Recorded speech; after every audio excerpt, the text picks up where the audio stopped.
안녕하세요. 톡톡사연 열혈 애청자인 새댁입니다. 공부하느라 조금 늦은 나이에 결혼을 하게 되었는데 그 결혼의 과정에서 정말 기가 막힌 일들이 많았답니다.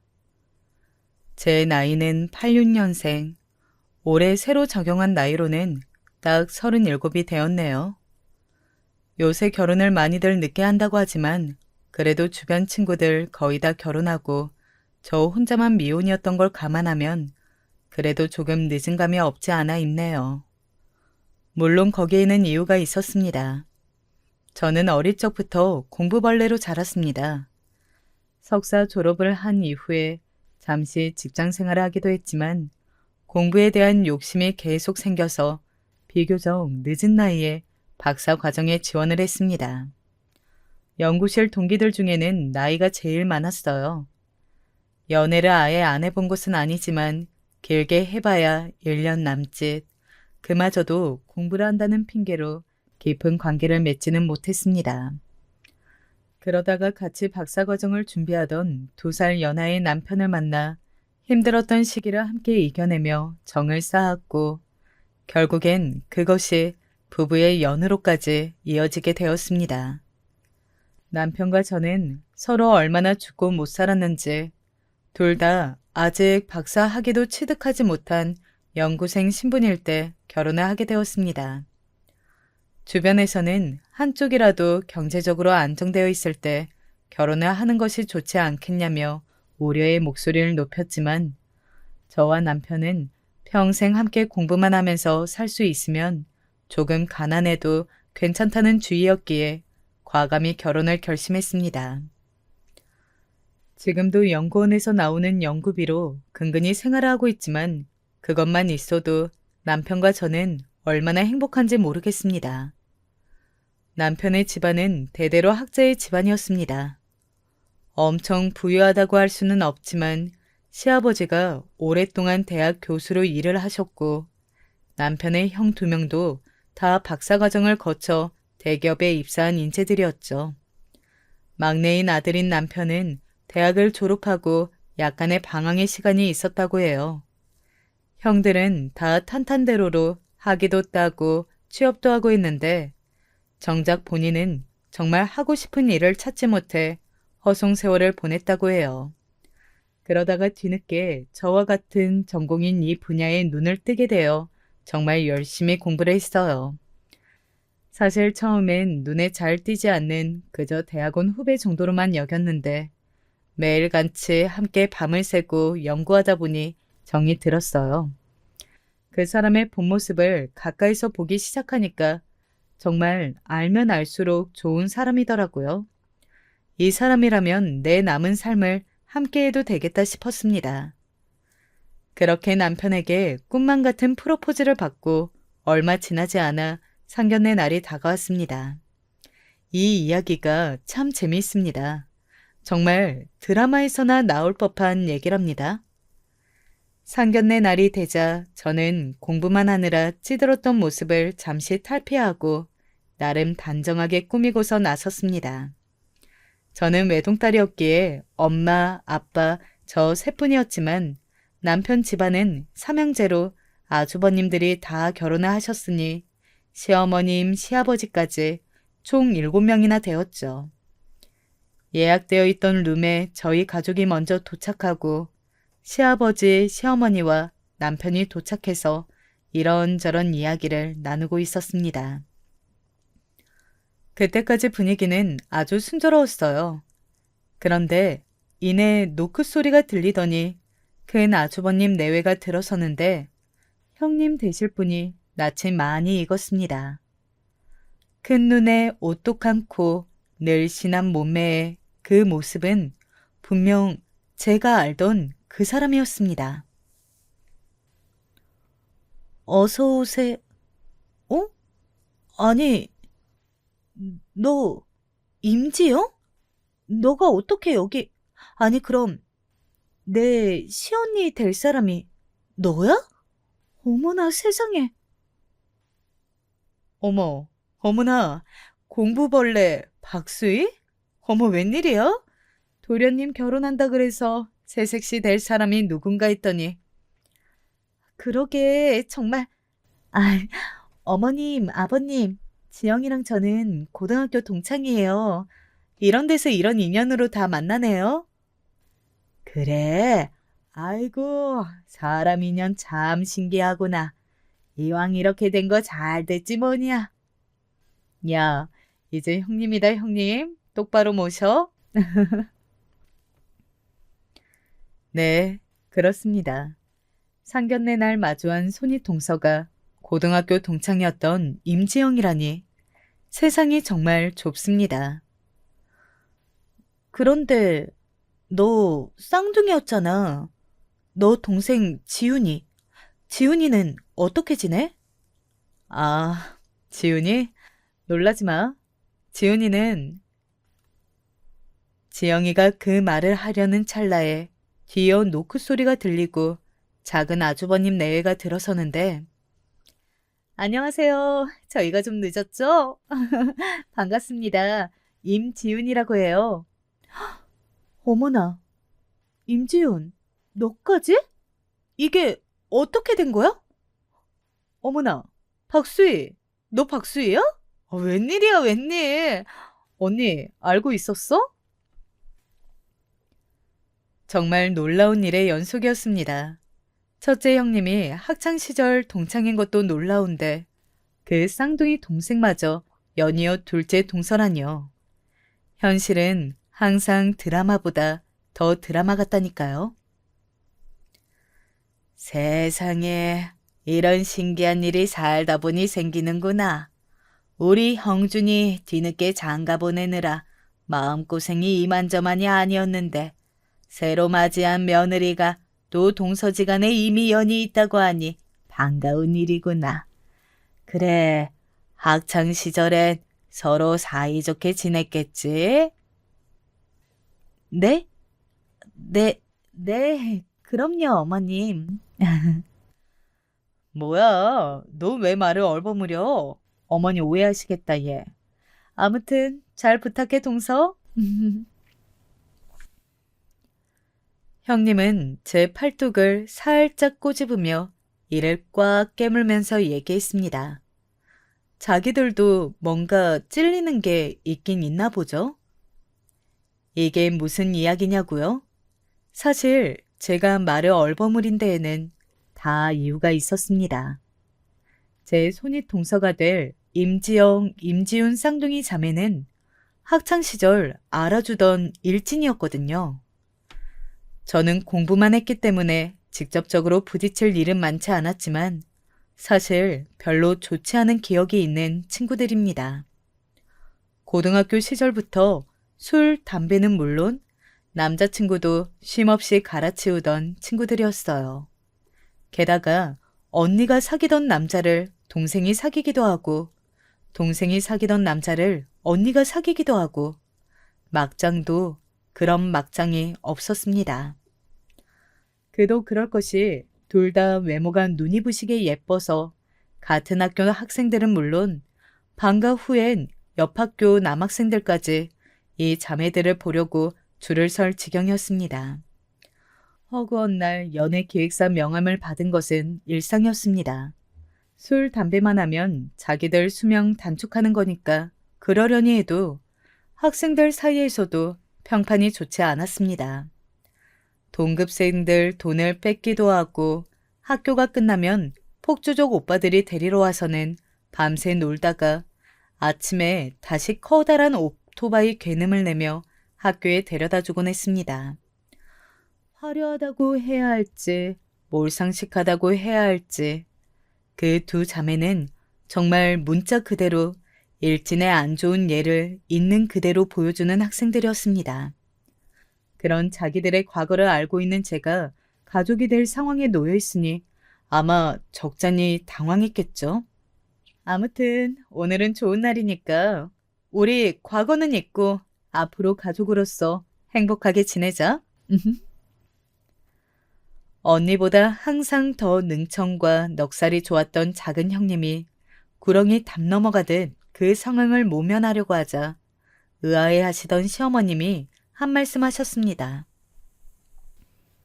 응? 과거는 있자니? 니들 학창시절에 사이가 안 좋기라도 한 거니?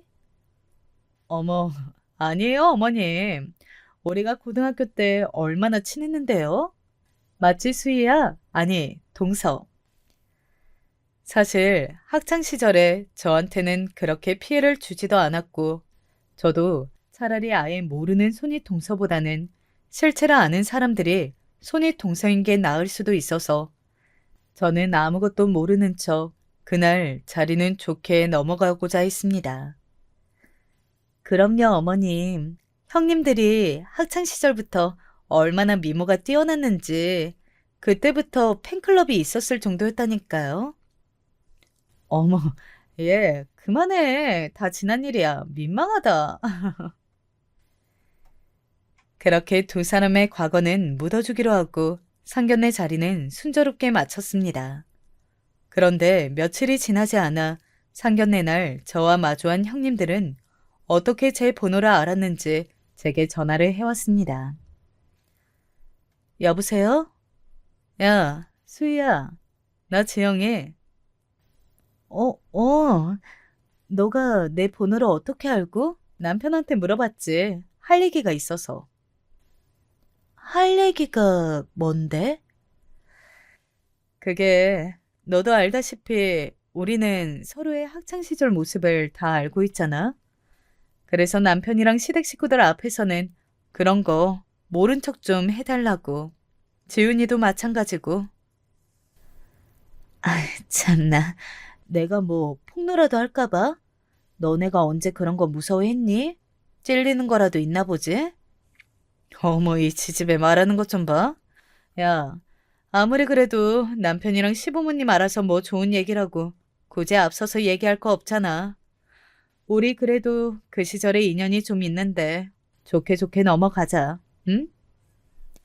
그래, 뭐 나도 너만 나 안 건들면 나도 너 안 건들 거니까 걱정하지 마. 고마워, 동서. 우리 앞으로 한 가족인데 잘 지내보자. 학창 시절 세상 무서울 것 없이 나대던 형님들도 무언가 꺼리는 게 있었는지 제게 전화를 해서 그렇게 입단속을 시도했습니다. 저도 그렇게 과거를 묻으려는 두 사람의 모습이 애처롭기도 하고 혹시 모를 비장의 폭로카드 하나 가지고 있어도 되겠다는 마음에 기꺼이 그들의 장단에 맞춰주었습니다. 그런데 항상 사람이 선의를 베푼다고 해서 그 선의가 똑같이 돌아오는 건 아니더라고요. 제 결혼식 날 찾아온 동서들의 못된 행동들 좀 한번 보세요.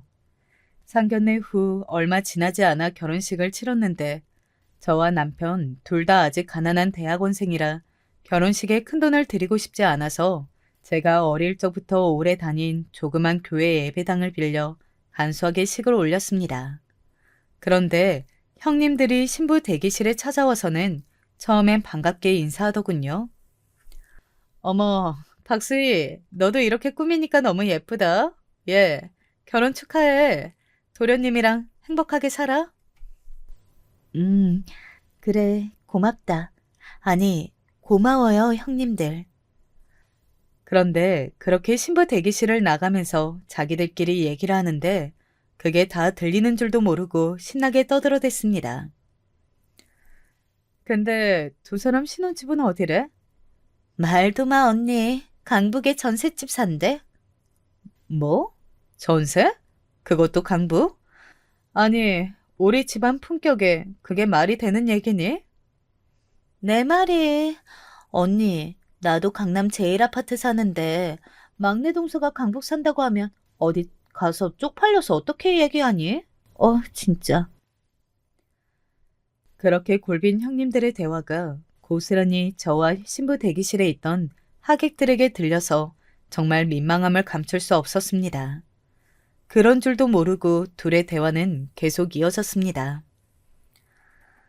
진짜 박수희 인생 불쌍해서 어떡하냐? 이 결혼식장 꼬라지도 봐봐. 이런 데서 무슨 결혼식을 하겠다고. 능력 없는 도련님 만나서 호진 결혼식장에 강북 전셋집에. 아이고, 불쌍한 우리 동서. 그만해, 언니. 다 들리겠어. 쟤는 지 알아서 지 인생 살겠지? 우리는 계속해서 강남 제1아파트에서 화려한 인생을 즐기자, 언니. 저들이 그토록 찬양이 되는 강남 제1아파트는 분양 당시부터 화제가 됐었던 대규모 단지의 전형적인 고급 아파트였습니다. 거기에다 강남이라는 네임 밸류까지 붙었으니 학창시절부터 머리에 허영만 가득했던 형님들의 콧대가 높을 수밖에 없었습니다. 사실 저는 조그만 결혼식장에 결혼하는 것도 안 창피하고 강북 전셋집에 사는 것도 안 창피한데 저런 머리가 텅텅 빈 것들이 저의 동서라는 것이 너무나 창피했습니다. 그 자리에서 둘이 일진이었던 과거를 폭로하고 싶었지만 인생에 한 번뿐인 소중한 결혼식 날을 골빈 손이 동서들 때문에 망치고 싶지 않아 그냥 좋게 좋게 넘어갔습니다. 정말 배은망덕하지 않나요? 저는 자기들 수치스러운 과거는 입도 뻥긋 안 하고 이날까지 왔는데 자기들은 새로 가족으로 맞이할 시동생을 저렇게까지 흉보다니요. 걱정해주는 척하지만 사실은 자기들 잘 사는 것을 과시하는 것뿐인 그들의 태도에 정말 화가 났습니다. 식이 끝나고 따로 찾아가서 한마디 할까 했지만 일단은 참기로 했습니다. 그래도 그렇게 언짢았던 결혼식과는 상반대로 신혼생활은 행복하기 그지없었습니다. 남편과 밤새서 연구실에서 쪽잠을 자면서 하던 연구를 이제는 집이라는 한 공간에서 같이 할 수도 있고 남편도 저도 너무나 사랑하는 분야의 공부를 할 수 있다는 것만으로도 행복한데 그걸 사랑하는 사람과 평생 함께 할 수 있다는 사실이 너무 행복했습니다. 그렇게 둘만 붙어서 사는 결혼 생활이면 영원히 행복할 수 있을 텐데 아직 대한민국의 결혼 생활은 그럴 수만은 없나 봅니다. 바로 명절이라는 큰 이슈가 기다리고 있었기 때문이죠. 결혼을 하고 몇 달이 지났을 무렵 추석이 다가왔는데요.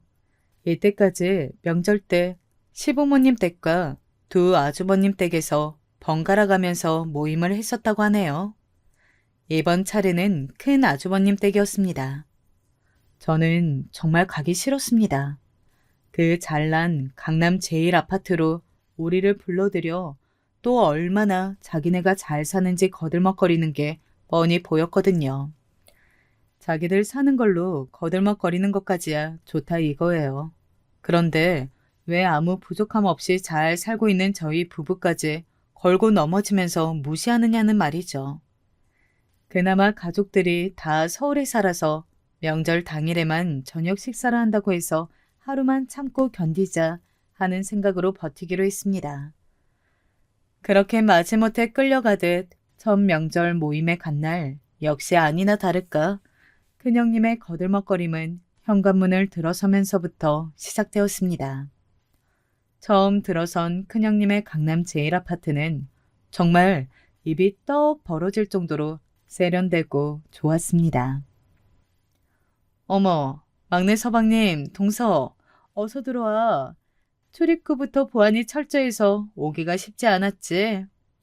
요새 새 아파트는 경비 시스템이 철통 같아서 아무리 친인척이나 친한 지인들도 한 번 방문하려면 아파트 입구의 스크린 도어의 현관문까지 몇 번을 보안 검색을 통과해야 한다니까. 거기다가 원래 신분증까지 맡겨야 되는데 내가 보안실 직원한테 잘 얘기해서 그건 생략하게 했어. 아유, 정말 관리비 비싼 데는 다 이유가 있어요. 동선에는 이런 거 없어서 잘 모르겠다. 큰형님은 역시나 지들 집 자랑에만 그치지 않고 저희를 무시하는 발언도 곁들였습니다. 정말 좋은 데 사시네요. 그런데 저희는 둘만 살고 딱히 뭐 훔쳐갈 것도 없어서 이렇게까지 필요가 없어요. 에이, 동서, 부러워서 그러는구나. 부러우면 부럽다고 해. 우리 사이에 쪽팔릴 게 뭐가 있다고.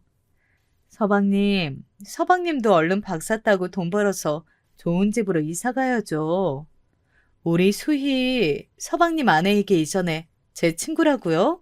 아시겠죠? 저를 위해주는 척 말하는 것 같지만 사실 저 말은 자기네가 얼마나 잘 사는지 거들먹거리기 위한 말이었습니다. 생각해보면 자기 능력도 아니고 얼굴 좀 반반한 걸로 공부만 한 샌님 같은 큰 아주버님 꼬셔서 아주버님의 재산을 누리고 사는 주제에 마치 자기가 뭐라도 되는 양 구는 게 같잖았습니다. 서방님, 전셋집 사는 건 좀 어때요? 많이 힘들죠? 연구실에서도 멀지 않아요? 그럼 차 타고 다녀요? 아, 저희는 사실 차를 쓸 일이 많이 없기도 하고 필요하면 장인어른이 오랫동안 타시다 물려주신 차 있어서 그거 가끔 이용해요. 그런데 기름값이 비싸서 최대한 뚜벅이로 다녀요. 아유, 불쌍한 내 동창 수희야. 이 형님이 가끔 너 태워다 줄 테니까 다리 아프고 그러면 연락해라. 알았지? 듣자하니 큰형님은 차도 아주 좋은 것을 타고 다닌다고 하더라고요. 아주버님을 조르고 졸라서 최고급 이탈리아 수입 스포츠차를 뜯어냈다고 하지 뭐예요. 나중에 들은 얘긴데 아주버님은 몰래 빚을 내서 그 차를 선물했다고 하네요. 남편이 자기 형들은 공부만 해서 세상 물정 모른다는 이야기를 자주 했는데 세상 물정 모르는 정도가 아니라 호구도 그런 호구가 또 없어요. 쟤네들이 학창시절에 어떻게 놀고 다녔는지 뻔히 아는 저는 아주버님들이 소위 말하는 퐁퐁남으로밖에 안 보이는 거 있죠. 퐁퐁남이 뭔지는 다들 아시죠? 아내 될 사람이 결혼 전에 신나게 놀아 제끼다가 결국엔 세상 물정 모르는 아주버님 같은 순진한 남자 꿰차서 그 남자 재산 축내면서 사는 여자들. 그 여자들의 남편을 퐁퐁남이라고 부른답니다. 남자라면 섭섭치 않게 만나봤을 형님들이 어쩌면 그렇게 자기들이 벗겨먹기에 딱 좋은 아주버님들을 꿰찼는지 정말 그것도 능력이라면 능력인 것 같아요. 이대로는 계속해서 큰형님의 거들먹거림이 계속될 것 같아서 제가 화제를 전환했습니다. 형님들, 이제 저녁 준비해야죠. 제가 뭘 도우면 될까요? 맡겨만 주세요. 아, 됐어. 동서는 그냥 쉬어. 어차피 출장 뷔페 불렀으니까 조금 있으면 사람들 올 거야. 일부러 아버님, 어머님 오실 시간에 주문해 놓았으니까 그때까지 그냥 편히 쉬면 돼. 아이고, 고생만 하고 살아가지고 아직 부잣집 문화를 잘 모르네, 우리 동서가. 그래. 야, 수희야. 이참에 배 터지게 먹고 가. 너네 부부가 언제 어디 가서 이런 뷔페 얻어먹겠니? 남은 것도 좀 싸가고. 옆에서 듣고 있던 작은 형님도 그 잘난 체를 거들었습니다. 화제를 돌리려고 한 것이 오히려 형님들의 거들먹거림을 도와준 꼴이 되어서 분했습니다. 뒤늦게 시부모님들이 오시고 정말 밥이 입으로 넘어가는지 코로 넘어가는지도 모르게 그렇게 언짢은 명절 식사 모임은 마무리되었습니다. 돌아가는 차 안에서 남편이 제게 말을 걸었습니다. 여보, 미안해. 내가 아직 자리를 못 잡아서 우리 집에다가 형수님들처럼 내세울 게 별로 없네. 얼른 공부 열심히 해서 논문도 통과하고 그걸로 자리도 잡을게. 아니야, 여보가 왜 미안해. 쟤네들 고등학교 때부터 저랬어. 솔직히 너무 언짢긴 하지만 나는 여보랑 나랑 둘이 알콩달콩 살고 있는 지금 생활에 만족해. 그렇게 말해줘서 고마워. 여보가 형수님들 조금만 더 이해해줘. 우리 형들 장가도 영영 못 갈 것처럼 매력이라고는 없던 그 셋님 형들이 장가 간다고 쌍둥이 셋째를 동시에 데려왔을 때 엄마가 얼마나 기뻐하셨는지 몰라. 형수님들이 철없이 굴긴 해도 부모님한테는 싹싹하게 잘하니까 당신한테 좀 거들먹거려도 너그러이 넘어가 주라. 알겠어. 그런데 자꾸 선을 넘으면 나도 더 참지는 않을 거야. 근데 여보, 아주버님들이 동시에 어머님께 형님들을 인사시켰다고? 애초에 아주버님들은 어떻게 형님들을 만난 거야? 아, 그거는 다음에 기회가 되면 이야기해 줄게. 뭐야, 뭔데 궁금하게 그래. 얼른 얘기해줘. 어떻게 만났는지가 뭐가 중요해. 그나저나 형수님들은 학창 시절에 어떤 학생들이었어? 뭐야? 내가 먼저 물어봤잖아. 먼저 얘기해주면 나도 얘기해줄게. 여보가 먼저 얘기해 주면 나도 얘기해 줄게. 참나. 아, 됐어. 얘기해주지 마. 나도 안 할래. 순진한 아주버님들이 일친 생양아치였던 형님들을 어떻게 만났는지 무척 궁금했지만 저도 얘네가 일진이었던 과거는 마지막까지 비장의 카드로 가지고 있고 싶어서 더는 물어보지 않았습니다. 사실 그게 밝혀진다고 해도 눈 하나 깜짝 안 할 아이들이지만 그래도 갈등 상황이 생길 때 시댁은 모르는 형님들의 비밀 하나 가지고 있다는 것이 꽤나 큰 위로를 주었거든요. 지금부터 살살 거슬리는 게 확 폭로해버리고 싶지만 저는 시기를 좀 두고 보기로 했습니다. 그런데 두 형님들의 거만한 태도는 개선될 기미가 보이지 않았습니다. 가족 모임이 있을 때마다 틈만 나면 자기들 재산을 자랑하고 저희들 처지를 무시했습니다. 한 번은 이런 일도 있었어요. 그날은 시어머니의 생신날이었습니다. 다시금 온 시댁 식구들이 모여 저녁 식사를 함께 했습니다. 결혼하고 처음 맞이하는 시어머니의 생신이라 긴장이 좀 되기도 했습니다. 그 자리에서 각자 준비한 선물을 어머니께 드리는데 큰형님은 명품백, 작은 형님은 해외여행 티켓을 준비해야 하더군요. 그러면서 어찌나 또 생색을 내는지 정말 가관이더군요. 어머님, 올해도 저희가 특별한 선물로 준비했어요. 부디 이쁜 가방 메고 해외여행 즐겁게 다녀오세요. 저희가 이거 준비하느라고 몇 달을 밥을 굶었는지 몰라요. 맞아요. 어머니, 이거 준비하려고 몇 달간 아범 용돈도 확 깎았다니까요.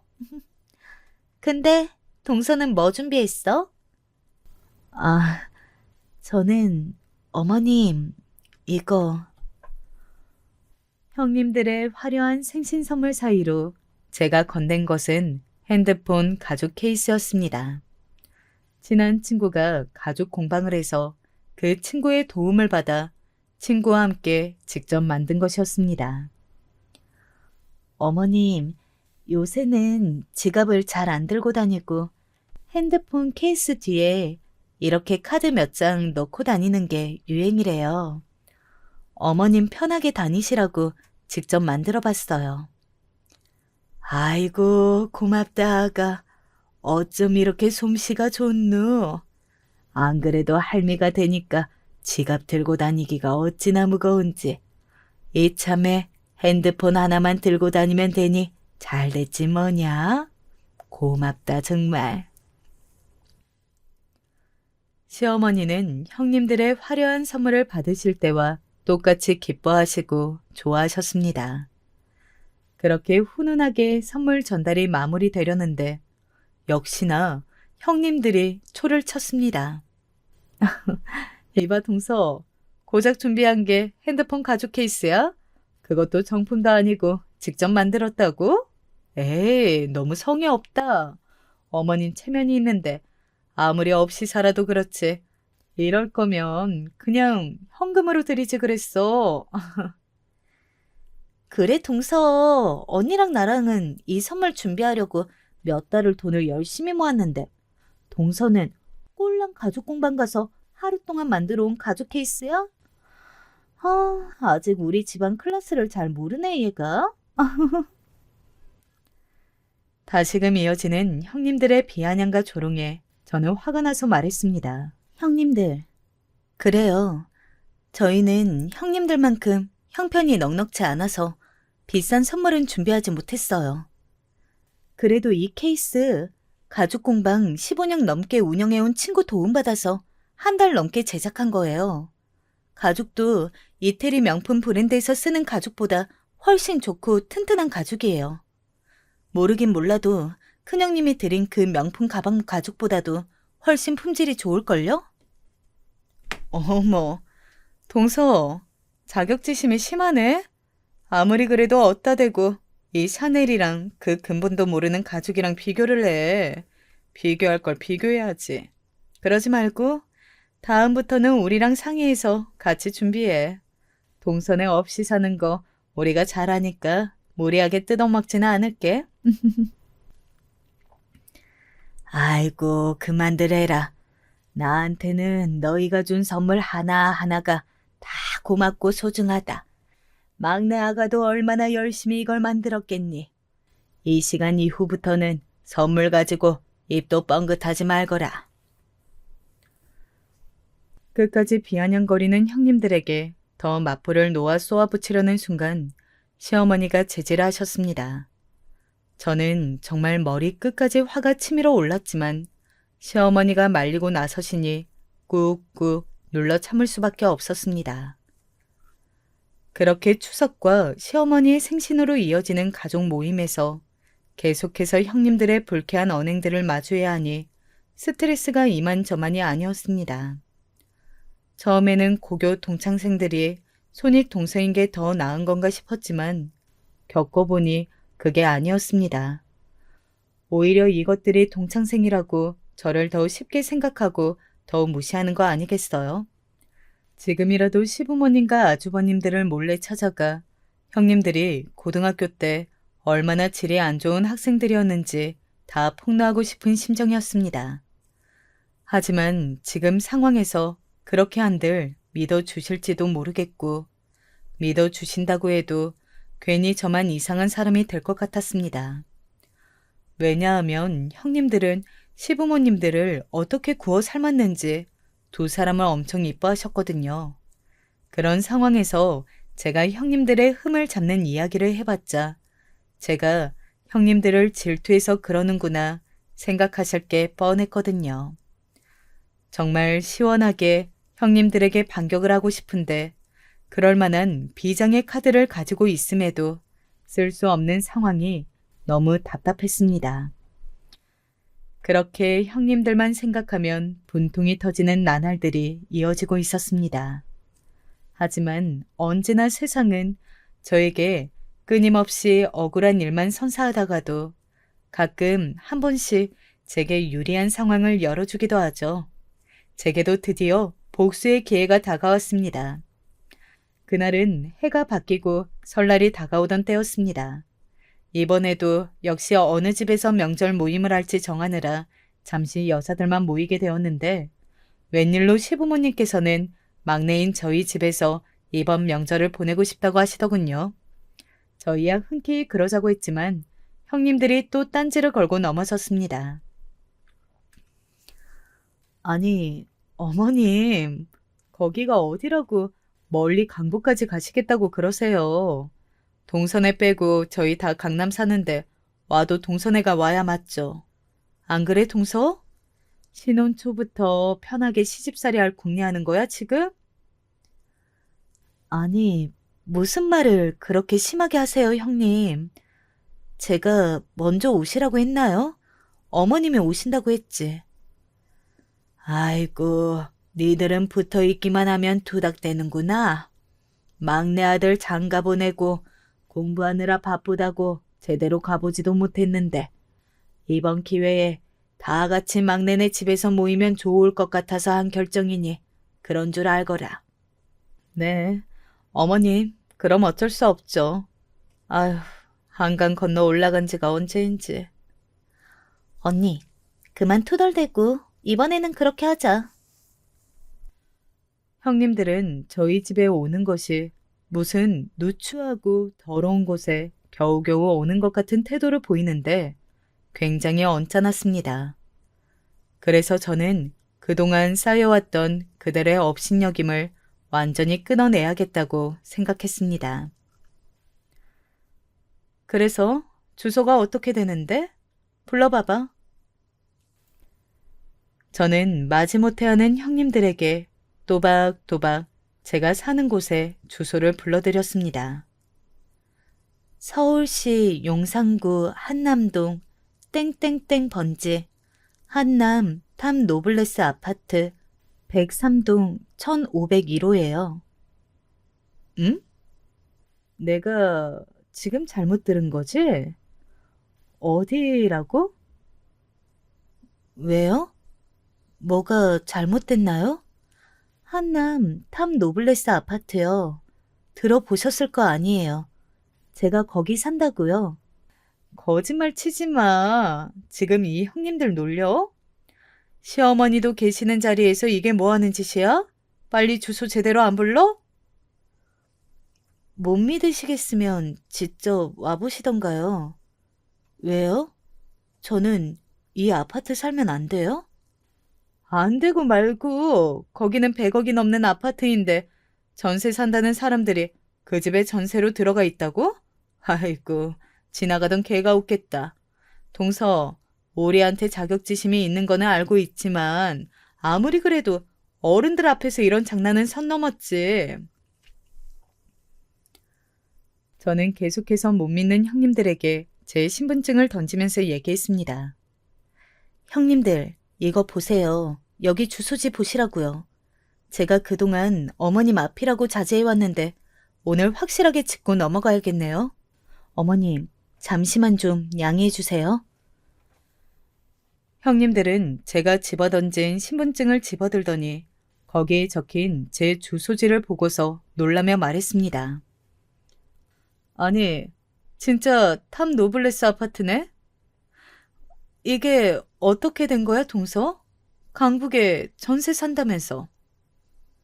네, 맞아요. 한남동도 강북이죠. 그리고 전세도 맞아요. 전세가가 60억이라서 그렇지. 아, 60억이면 형님들 사시는 그 강남집 매매가보다도 비싸네요? 어떻게 생각하세요? 뭐라고?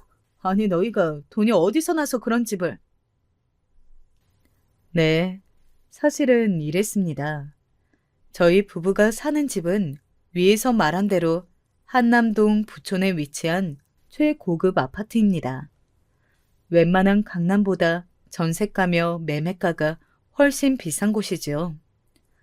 가난한 박사과정 부부가 어떻게 이런 60억 전세라는 어마어마한 집을 얻을 수 있었느냐고요? 네, 저희가 가난한 곳은 맞죠. 하지만 저희 부모님은 아닙니다. 아버지는 오랫동안 대기업의 임원으로 일하셨고 은퇴하신 지금도 강남에 건물을 몇 개 가지고 계세요. 결혼할 때도 저희에게 집 한 채 선물하시겠다고 한 걸 저희가 극구 사양하자 그러면 아버지 명의로 전세라도 얻어주겠다고 해서 이 집에 이사 오게 된 것입니다.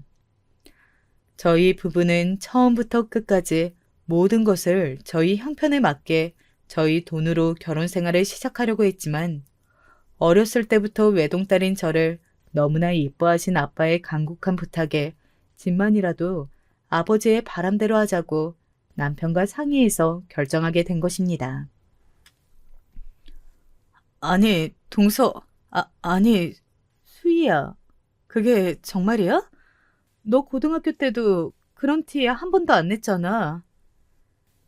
그런 거 티내면 뭐하냐? 내가 너네처럼 허영만 가득한 줄 아니? 정말 너네 고등학교 시절 생각만 하면 야야야야 수희야 내가 미안해. 우리가 미안해. 그동안 우리가 아무것도 모르고 너 너무 무시했지. 진짜 미안해. 한 번만 용서해주라. 응? 동서. 제가 홧김에 두 형님들의 고등학교 시절을 시어머님 앞에서 폭로하려는 눈치가 보이자 큰형님은 번개처럼 저를 제지하고 나섰습니다. 콧대 높던 그 모습들은 다 어디로 갔는지 아파트 브랜드 하나로 이렇게 전세가 역전될 수 있는 건지 씁쓸하기도 했습니다. 사실 시어머님은 저희의 이런 상황을 다 알고 계셨는데 허영만 가득한 형님들이 제가 더 잘 사는 것을 알면 주눅들까봐 그동안 일부러 말을 아끼셨어요. 그런 저희를 보다 못한 시어머니가 한 말씀 하셨습니다. 그나가, 둘째 아가, 내 그동안 너희가 막내 아가 상황을 알고 나면 너희가 괜한 박탈감이 들까봐 얘기하지 않고 있었단다. 사실 나한테는 너희가 가난하건 부하건 다 내 예쁜 며느리들이란다. 그런데 너희들이 막내 사정은 잘 모르는 채 은근슬쩍 무시하는 말들을 할 때마다 마음이 아팠단다. 그렇다고 내 입으로 막내 애들 사정을 밝히기엔 사돈댁의 신뢰가 되는 것 같은 느낌이 들었지 뭐니. 이제 사정을 다 알았으니 부디 사이좋게 지내길 바란다. 게다가 너희들은 고등학교 동창이라면서 이 시애미는 너희들이 사이좋게만 지낸다면 더 바랄 것이 없겠다. 이 시애미 말 잘 알겠지? 사실 시어머니께서 형님들이 저렇게 콧대 높게 시건방지게 굴 때 적극적으로 말리지 않으셨던 게 내심 섭섭할 때도 있었지만 말씀을 듣고 보니 형님들과 저희 부모님까지 배려하시느라 그랬다는 사실에 마음이 풀렸습니다. 그렇게 그날 자리를 마무리하고 설 당일이 되어서 저희 집에 시댁 식구들이 다 모인 날 저희 집의 화려한 내부를 보고 부러워하던 형님들의 모습이 잊혀지지가 않습니다. 부럽기는 한데 티는 낼 수 없고 그러자니 배알이 꼴리는 그 표정을 진짜 여러분들에게도 보여주고 싶네요. 그런데 형님들은 그런 뒤틀린 마음을 마음속에 꾹꾹 눌러 담을 수 없었는지 또 눈치 없는 말을 내뱉었습니다. 동서는 좋겠다. 부자 부모님 만나서 아직까지도 하고 싶은 공부하면서 이렇게 편하게 호의호식하니까. 그러게, 학교 다닐 때는 커다란 잠자리 안경만 쓰고 공부만 하던 애라서 눈에 띄지도 않았는데 이렇게 부잣집 딸내미인데다가 혼난 남편까지 다 가졌네, 다 가졌어. 서방님은 동서 어디가 그렇게 좋았어요? 솔직히 외모 때문은 아니죠? 자기들이 가진 재산으로는 저를 이길 수 없다는 생각이 들었는지 이제는 외모로 저를 까내리기 시작한 것입니다. 무슨 말씀이세요, 형수님? 저 이 사람 얼굴 보고 결혼한 거예요? 하하하하. 남편의 능촌스러운 대답으로 그 상황을 넘어가긴 했지만 저는 기분이 나빴습니다. 그리고 돈으로든 외모로든 어떻게든 저보다 우위를 점하려는 그 태도가 애초롭기까지 했습니다. 근데 암만 좋은 집 살아도 차 없이 뚜벅이로 다니기 힘들겠다. 본인들 명의차는 없다고 했지? 여기 이렇게 언덕진 아파트를 차 없이 어떻게 다녀? 이번에는 자기들 수입차 자랑이 하고 싶었는지 주로 뚜벅이로 다니는 저희 부부를 무시하는 발언을 했습니다. 아이고, 그만들 하거라. 너희들은 틈만 나면 이렇게 막내아가 비아냥거리는 거 지치지도 않니? 아니, 어머님, 저희는 그게 아니고요. 서방님네가 차 없이 이렇게 높은 언덕에서 왔다 갔다 하기 불편할까봐 그랬죠. 거기까지 듣는데 저는 더 참지 않고 말했습니다. 형님들, 제가 이렇게 좋은 집에서 살고 있는 게 배알이 꼴려도 단단히 꼴리시나 보죠? 제가 그동안 많이 참았는데 이제는 제 외모 비하에 또 차는 왜 걸고 넘어져요? 형님들 저보고 자격지심이라고 했죠? 그 자격지심은 형님들이 부리고 있네요. 진짜 가짜나서 정말. 뭐야? 너 지금 말 다 했어? 이게 어디서 손윗동사한테 자격지심이 어쩌고 어째? 나 진짜 어이없어. 여보, 우리 그만 가자. 나 기분 다 잡쳤어. 그래 여보, 우리도 가자. 막내 동서 잘난 척하는 꼬라지 더 이상 못 보겠다. 그러더니 아주버님들을 이끌고 휙 나가버리는 게 아니겠어요? 아이고 얘들아, 어디 가니? 얼른 다시 이리 오지 못해? 시어머니가 나서는 그들을 붙잡으려고 하는데도 형님들은 아랑곳하지 않고 자리를 떠버리더라고요. 어머님, 냅두세요. 이번 명절은 우리끼리만 조촐하게 지내요. 이 기회에 형님들 저 비아냥거리는 버릇 싹 고쳐줘야겠어요. 아휴, 내가 며느리들 때문에 늙는다 늙어. 그렇게 설 명절은 며느리들의 기싸움으로 살벌하게 끝이 났습니다만 제가 거기서 계속 져주면 저희 부부를 넘어서서 저희 부모님까지 능욕을 할까봐 더 이상 참으면 안 되겠다 싶었습니다.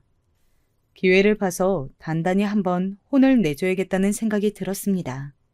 그리고 그 기회는 그리 오래 지나지 않아서 찾아왔습니다. 해마다 한국은 장마철이 되면 엄청난 비가 쏟아지곤 하잖아요. 이번 여름도 어김없이 물폭탄이 쏟아진 거 다들 기억하고 계시죠? 그런데 강남 고가 아파트의 위상을 자랑하던 형님네 강남 제1아파트 지하 주차장이 죄다 침수가 되었다지 뭐예요? 큰형님이 자랑하던 그 이탈리아 스포츠카요? 당연히 그것도 침수가 되었죠. 큰 아주버님 차는 물론 같은 아파트에 살던 작은 아주버님네 차도 죄다 물에 잠겼대요. 아이고, 이를 어째, 내 자동차. 나중에 전해 듣기로는 큰형님은 그렇게 아주버님을 열심히 졸라서 산 스포츠카가 허무하게 물속에 잠기는 것을 보고서는 떠나가라 오열을 했다고 하네요. 이번 비 피해로 이렇게 재산의 피해를 입으신 분들을 생각하면 이런 마음을 품어선 안 되지만 그래도 늘 저희 부부를 비아냥거리던 형님네가 그것도 마지막 남은 자존심이었던 그 이탈리아 수입 스포츠카마저 그렇게 허무하게 물속에 잠기는 모습을 보니 통쾌한 마음은 감출 수가 없었습니다. 그렇게 자랑하던 강남 제1아파트는 지하 주차장 전체 침수라는 굴욕을 겪어야 했고 그렇게 콧대 높던 이탈리아 스포츠카는 그 침수 아래에서 허무하게 사라져 간 것이었죠. 이 아파트의 침수는 세간에서도 큰 화제가 되었고 결국에는 전국의 해당 아파트 브랜드는 정부에서 전수조사를 실시한다는 말까지 돌았습니다. 반면 지대가 높은 곳에 위치한 저희 집은 아무런 피해가 없었어요. 저희는 이번 기회에 형님들에게 할 말은 해야겠다는 생각에 형님들을 만나자고 했습니다. 아니, 이번에는 형님들이 아니라 고등학교 동창으로서 만나는 거였어요.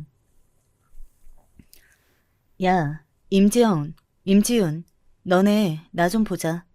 너네 어차피 지금 차도 없어서 뚜벅이로 다녀야지. 내가 차로 데려다 줄 테니까 잔말 말고 나와. 자신들이 자랑하던 모든 자존심이 무너진 두 사람은 저의 부름에 한마디도 대꾸 못하고 순순히 자리에 나오게 되었습니다. 형님들의 아파트 입구에 들어서자 지하 주차장 입구는 침수 피해를 복구하기 위해 난리도 아니었습니다. 큰 트럭들이 와서 물을 퍼내는가 하면 그것마저 여의치 않자 많은 인부들이 바가지로 직접 물을 퍼내기도 했습니다. 다행히 지상층까지는 피해가 없었는지 형님들은 집안에서 발만 동동 구르다가 저를 만나러 내려온 것입니다. 제가 거의 도착하자 형님들한테서 문자가 왔습니다. 우리 1층 내려왔어. 너 차 번호가 뭐야? 1792야. 그거 보면 바로 타. 여기 복잡하니까 얼른 빠져나가게. 1792? 지금 저 세단에 타고 있는 게 너라고? 그랬습니다. 제가 타고 있는 차, 그러니까 아버지에게서 물려받은 이 차는 큰형님의 이탈리아 수입차보다 훨씬 비싼 독일 수입 세단이었습니다. 뭐해? 얼른 안 타고. 형님들은 쭈뼛거리면서 제 차에 올라탔습니다. 재산을 잃은 상심과 그동안 제게 콧대 높게 굴었던 게 창피했던지 둘은 아무 말이 없었습니다. 그런 그들에게 제가 말했습니다. 너네가 그렇게 자랑하던 강남 아파트가 침수되고 너가 그렇게 자랑하던 스포츠카도 사라지니까 기분이 어때? 야, 너 우리 속티 집으로 왔니? 빨리 용건만 말하고 끝내. 우리 빨리 다시 집으로 가봐야 돼. 왜? 한번 얘기해봐. 니네가 그렇게 무시하던 내가 니네 집보다 좋은 집 살고 차도 이렇게 더 좋은 것 타니까 기분이 어떻냐고. 야, 말은 바로 해. 이게 네 거야? 그 집이 네 거야? 다 너네 아버지가 해주신 거잖아. 그럼 너네는? 전부 아주버님들이 벌어다 주신 돈으로 호의호식하고 있던 거 아니야? 그래, 나 일부러 너네 보라고 아버지 타던 좋은 차 끌고 나왔어. 너네 코 납작하게 해주려고. 똑같이 당해보니까 기분이 어때? 야, 그만해. 그래, 네가 이겼다. 네가 이겼어. 야, 지훈아, 얼른 가자. 무슨 말 짓거리나 궁금해서 나와봤더니 우리 조롱하러 왔네? 두 사람은 그들이 제게 그랬던 것처럼 똑같이 대하는 저의 행동을 보자 참을 수 없었는지 차 밖으로 나서려고 했습니다. 야, 기다려. 뭐야, 더 할 말 남았어? 그래, 바보들아. 이 차 너네 빌려주러 온 거야. 그게 무슨 뜬금없는 소리야? 으이그, 이 멍충이들아. 내가 진짜 너네 속 긁으러 왔겠냐? 어차피 남편이랑 나는 차도 잘 안 타고 다니니까 너네 차 보상 혐의 끝날 때까지 이거 타고 다니라고. 내가 특별히 은혜 베푸는 거다. 뭐야? 병 주고 약 줘? 됐어. 이러지 마. 그러지 말고 받아. 지훈이 둘째도 임신했는데 차도 없이 어떻게 다닐라 그래? 지영이 네가 옆에서 데리고 다니면서 잘 돌봐줘. 거기까지 얘기하는데 두 사람의 눈시울이 붉어지기 시작했습니다. 박수희, 너 끝까지 우리 나쁜 사람 만든다? 맞아. 너네 나쁜 거 맞는데 그래도 가족으로서 그리고 동창으로서 선의를 베푸는 거니까 대신에 앞으로 두 번 다시는 우리 부부 무시하는 말 하면 안 된다. 알겠지? 알겠어. 그동안 정말 미안했다, 수희야. 그런데 갑자기 왜 이렇게 잘해주는 거야? 우리 고등학교 때도 그닥 친하진 않았잖아. 그건 맞지. 근데 나 어릴 때 너네 보면서 항상 짠했어. 세상 여왕인 것처럼 굴고 다니지만 사실은 너희 마음도 공허해서 그랬던 거잖아. 어머니 일찍 돌아가시고 아버지랑도 사이 안 좋았던 거 다 알고 있어. 주변에서 다 너네들 질 안 좋다고 손가락질 할 때도 나는 그런 너네가 짠했다고. 그런데 세월이 지나서 그랬던 너네가 내 손윗동서가 된다고 하니 얼마나 놀랐는지 아니? 그때 짠했던 마음 이제야 가족으로서 좀 다가가 보고자 했는데 너네가 계속 가난하다고 나한테 선을 긋더라.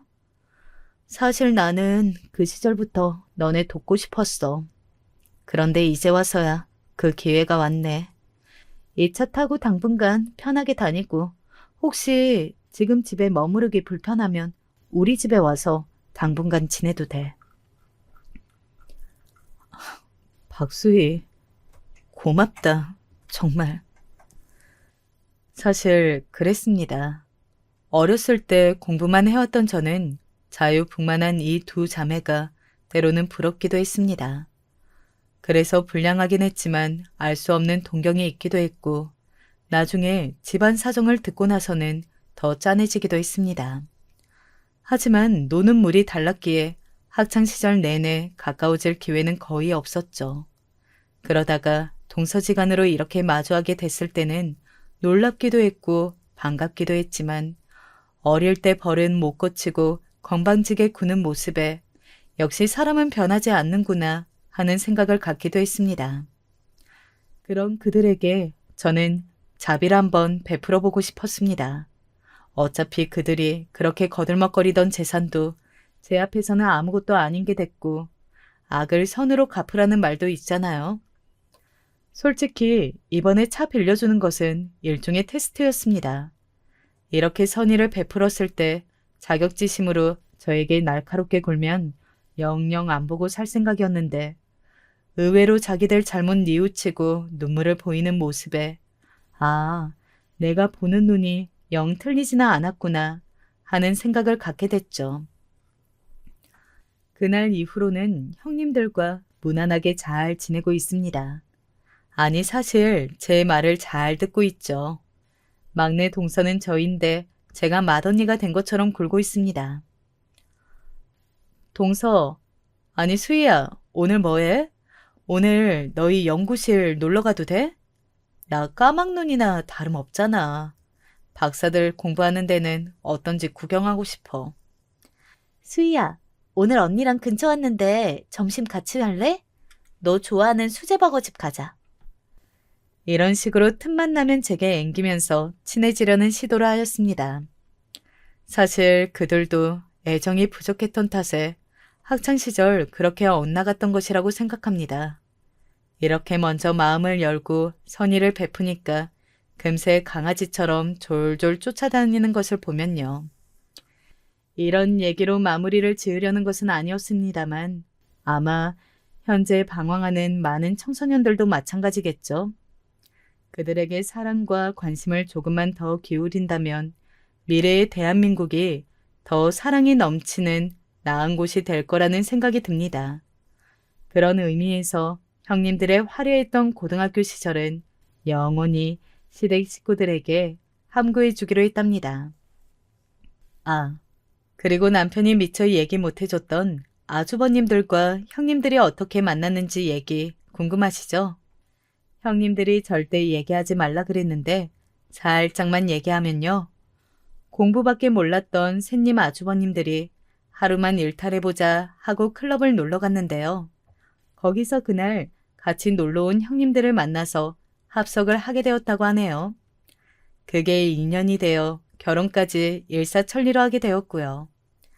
시어머님은 아직도 이 사실을 모르고 소개로 만났다고 알고 계신데요. 어떻게 만났는지가 뭐가 중요하겠어요? 결국엔 이렇게 저랑도 재회하게 되고 다른 길로 인도되고 있으니까요. 그럼 저는 이만 오늘도 같이 놀자고 들러붙는 형님들을 만나러 나가봐야 할 것 같습니다. 모두 좋은 하루 보내세요. 왜 옛말에 그런 말이 있잖아요. 하늘에서 인연을 점 찍어준다는 말이요. 오늘 제 사연을 들어보시면 아마 그 말에 수긍하실 것 같아요. 낙엽은 지지만 언젠가는 다시 싹이 트듯이 우리들의 앞날에도 항상 싹이 트겠죠? 이 사연을 보내는 이유는 한 분 한 분에게 잘했다는 말 한마디를 듣고 싶어서입니다. 제 선택이 앞으로 어떤 결과를 가져올진 잘 모르겠지만 이젠 후회하지 않으려고요. 제 여자친구는 요즘 말로 금지옥엽 외동딸이었습니다. 따뜻한 마음씨의 장인어른과 장모님 아래에서 자라서 그 누구보다도 착하고 때로는 바보 같을 정도로 순진한 사람이 제 여자친구였어요. 살면서 꽤 많은 연애를 했지만 제 여자친구 같은 사람은 처음이었습니다. 한없이 유약해 보이기도 하면서 중요한 순간에는 강한, 저는 그런 여자친구를 참 멋있다고 생각했어요. 요즘 사람들 중에서 약한 사람한테만 강하고 강한 사람한테는 약해지는 사람들이 참 많은데 제 여자친구는 정반대였어요. 강한 사람에게 강하게 대하고 약한 사람에게 약하게 대하는, 어찌 보면 공명정대한 경찰이나 변호사 혹은 판사 같은 직업이 어울리는 성품이었습니다. 처음에 여자친구랑 사귈 때는 신기했어요. 어떻게 이런 사람이 다 있지? 그런데 언젠가 장모님과 장인어른께 인사를 드리러 갔을 때 전 알게 되었습니다. 여자친구가 장모님과 장인어른을 꼭 닮았다는 것을요. 그 당시엔 결혼 허락받으러 간 것도 아니고 그저 여자친구에게 제 존재를 들은 장모님과 장인어른이 남자친구 한번 데려와 보라고 하는 말에 얼결에 찾아뵙게 된 것이었어요. 물론 먼저 초대해 주셨다고는 하더라도 사실 예비 사위 같은 것도 아니고 단순히 딸 남자친구인데 그렇게까지 극진히 대접할 필요는 없잖아요. 하지만 여자친구네 부모님은 제가 오기 꽤 오래전부터 여자친구에게 제가 어떤 걸 좋아하는지, 뭘 잘 먹는지를 미리 물어보시고는 제가 방문한 날 정말 제가 좋아하는 음식들로만 한 상 가득 차려주셨습니다. 그리고는 제가 방문한 내내 불편한 곳은 없는지도 물어봐 주시고 너무나 살가운 어투로 저와 여자친구의 만남에 대해 궁금해하시기도 하는 등 저는 여자친구 본가에 있는데도 불구하고 마치 집에 있는 것 같은 편안함을 느낄 수가 있었어요. 제가 성격상 저보다 어른들을 무척이나 어려워하는데 인생 처음으로 낯을 많이 가리지 않은 어른들이 바로 장인어른과 장모님이었죠. 그런 분들이니 더욱더 여자친구와 결혼으로 연을 맺어 오래오래 함께 살고 싶었습니다. 살갑고 착한 여자친구는 저희 부모님께도 엄청 큰 환영을 받았어요. 여자친구가 집에 가고 나서 부모님은 저에게 네가 어떻게 저런 여자를 만나니? 복 받았다. 라고 농담을 칠 정도였죠. 그렇게 각자 부모님께 서로 인사하고 저희 결혼은 그렇게 무르르듯이 진행된다고 생각되었습니다. 상견례 날짜까지 잡은 이상 결혼이 무너질 일은 전혀 없었죠. 그러나 상견례 당일 저희 가족은 이미 모여 있는데 약속된 시간이 지나도록 여자친구네 부모님이 오질 않더라고요. 여자친구는 회사 때문에 본가에서 따로 나와 서울에서 살고 있었기 때문에 저희랑 같이 있었는데 여자친구 부모님은 시골에서 살고 계신지라 서울까지 꽤 오랜 시간이 걸리는 상황이었습니다. 당연히 저희는 버스라도 막히나 보다 싶어서 조금 더 기다리자고 했어요. 하지만 1시간이 지나고 2시간이 지나도 여자친구네 부모님께서는 연락이 없었죠. 아니, 늦을 때 늦더라도 연락은 해야 되는 거 아니야? 처음엔 인내심 있게 기다렸던 저희 부모님도 여자친구 부모님의 행동이 옳지 않다고 생각했는지 점점 화가 나는 눈치였어요. 여자친구는 전화를 해도 안 받는다며 무슨 일이 있는 게 분명하다고 불안해했죠. 그리고 그때 마치 기다리기라도 했다는 듯 여자친구의 핸드폰으로 전화가 걸려왔습니다. 그리고 전화를 받은 여자친구의 안색이 순식간에 새파래졌어요. 왜 그래? 무슨 전화길래 표정이 그래? 여자친구는 제 물음에도 아무 말도 하지 못하더니 입술을 한참 떨다가 갑작스레 눈물을 펑펑 흘렸습니다. 그 모습에 저는 물론이고 저희 부모님까지 깜짝 놀라서는 다 같이 일어나 여자친구를 달래기 바빴어요. 그러나 여자친구는 빨리 병원에 가야 한다며 저와 부모님을 뿌리치고 밖으로 나갔죠. 저희는 영문도 모른 채 헐레벌떡 여자친구의 뒤를 따라가서는 함께 택시에 올라탔습니다.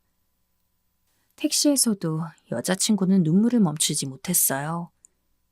택시기사님이 아니 무슨 일이 있길래 그렇게 울어? 라고 참견할 만큼요. 여자친구의 목적지는 한 병원이었습니다. 저와 부모님은 영문도 모른 채로 여자친구를 따라서 그 병원으로 향했어요. 혹시 올라오다가 다치기라도 하신 건가?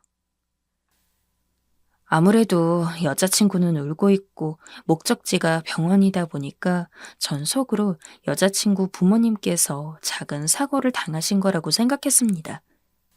하지만 단순히 사고를 당한 것, 그 이상의 상황이 제 눈앞에 벌어져 있었죠. 이미 여자친구 부모님은 돌아가신 상황이었고 원인은 교통사고였습니다.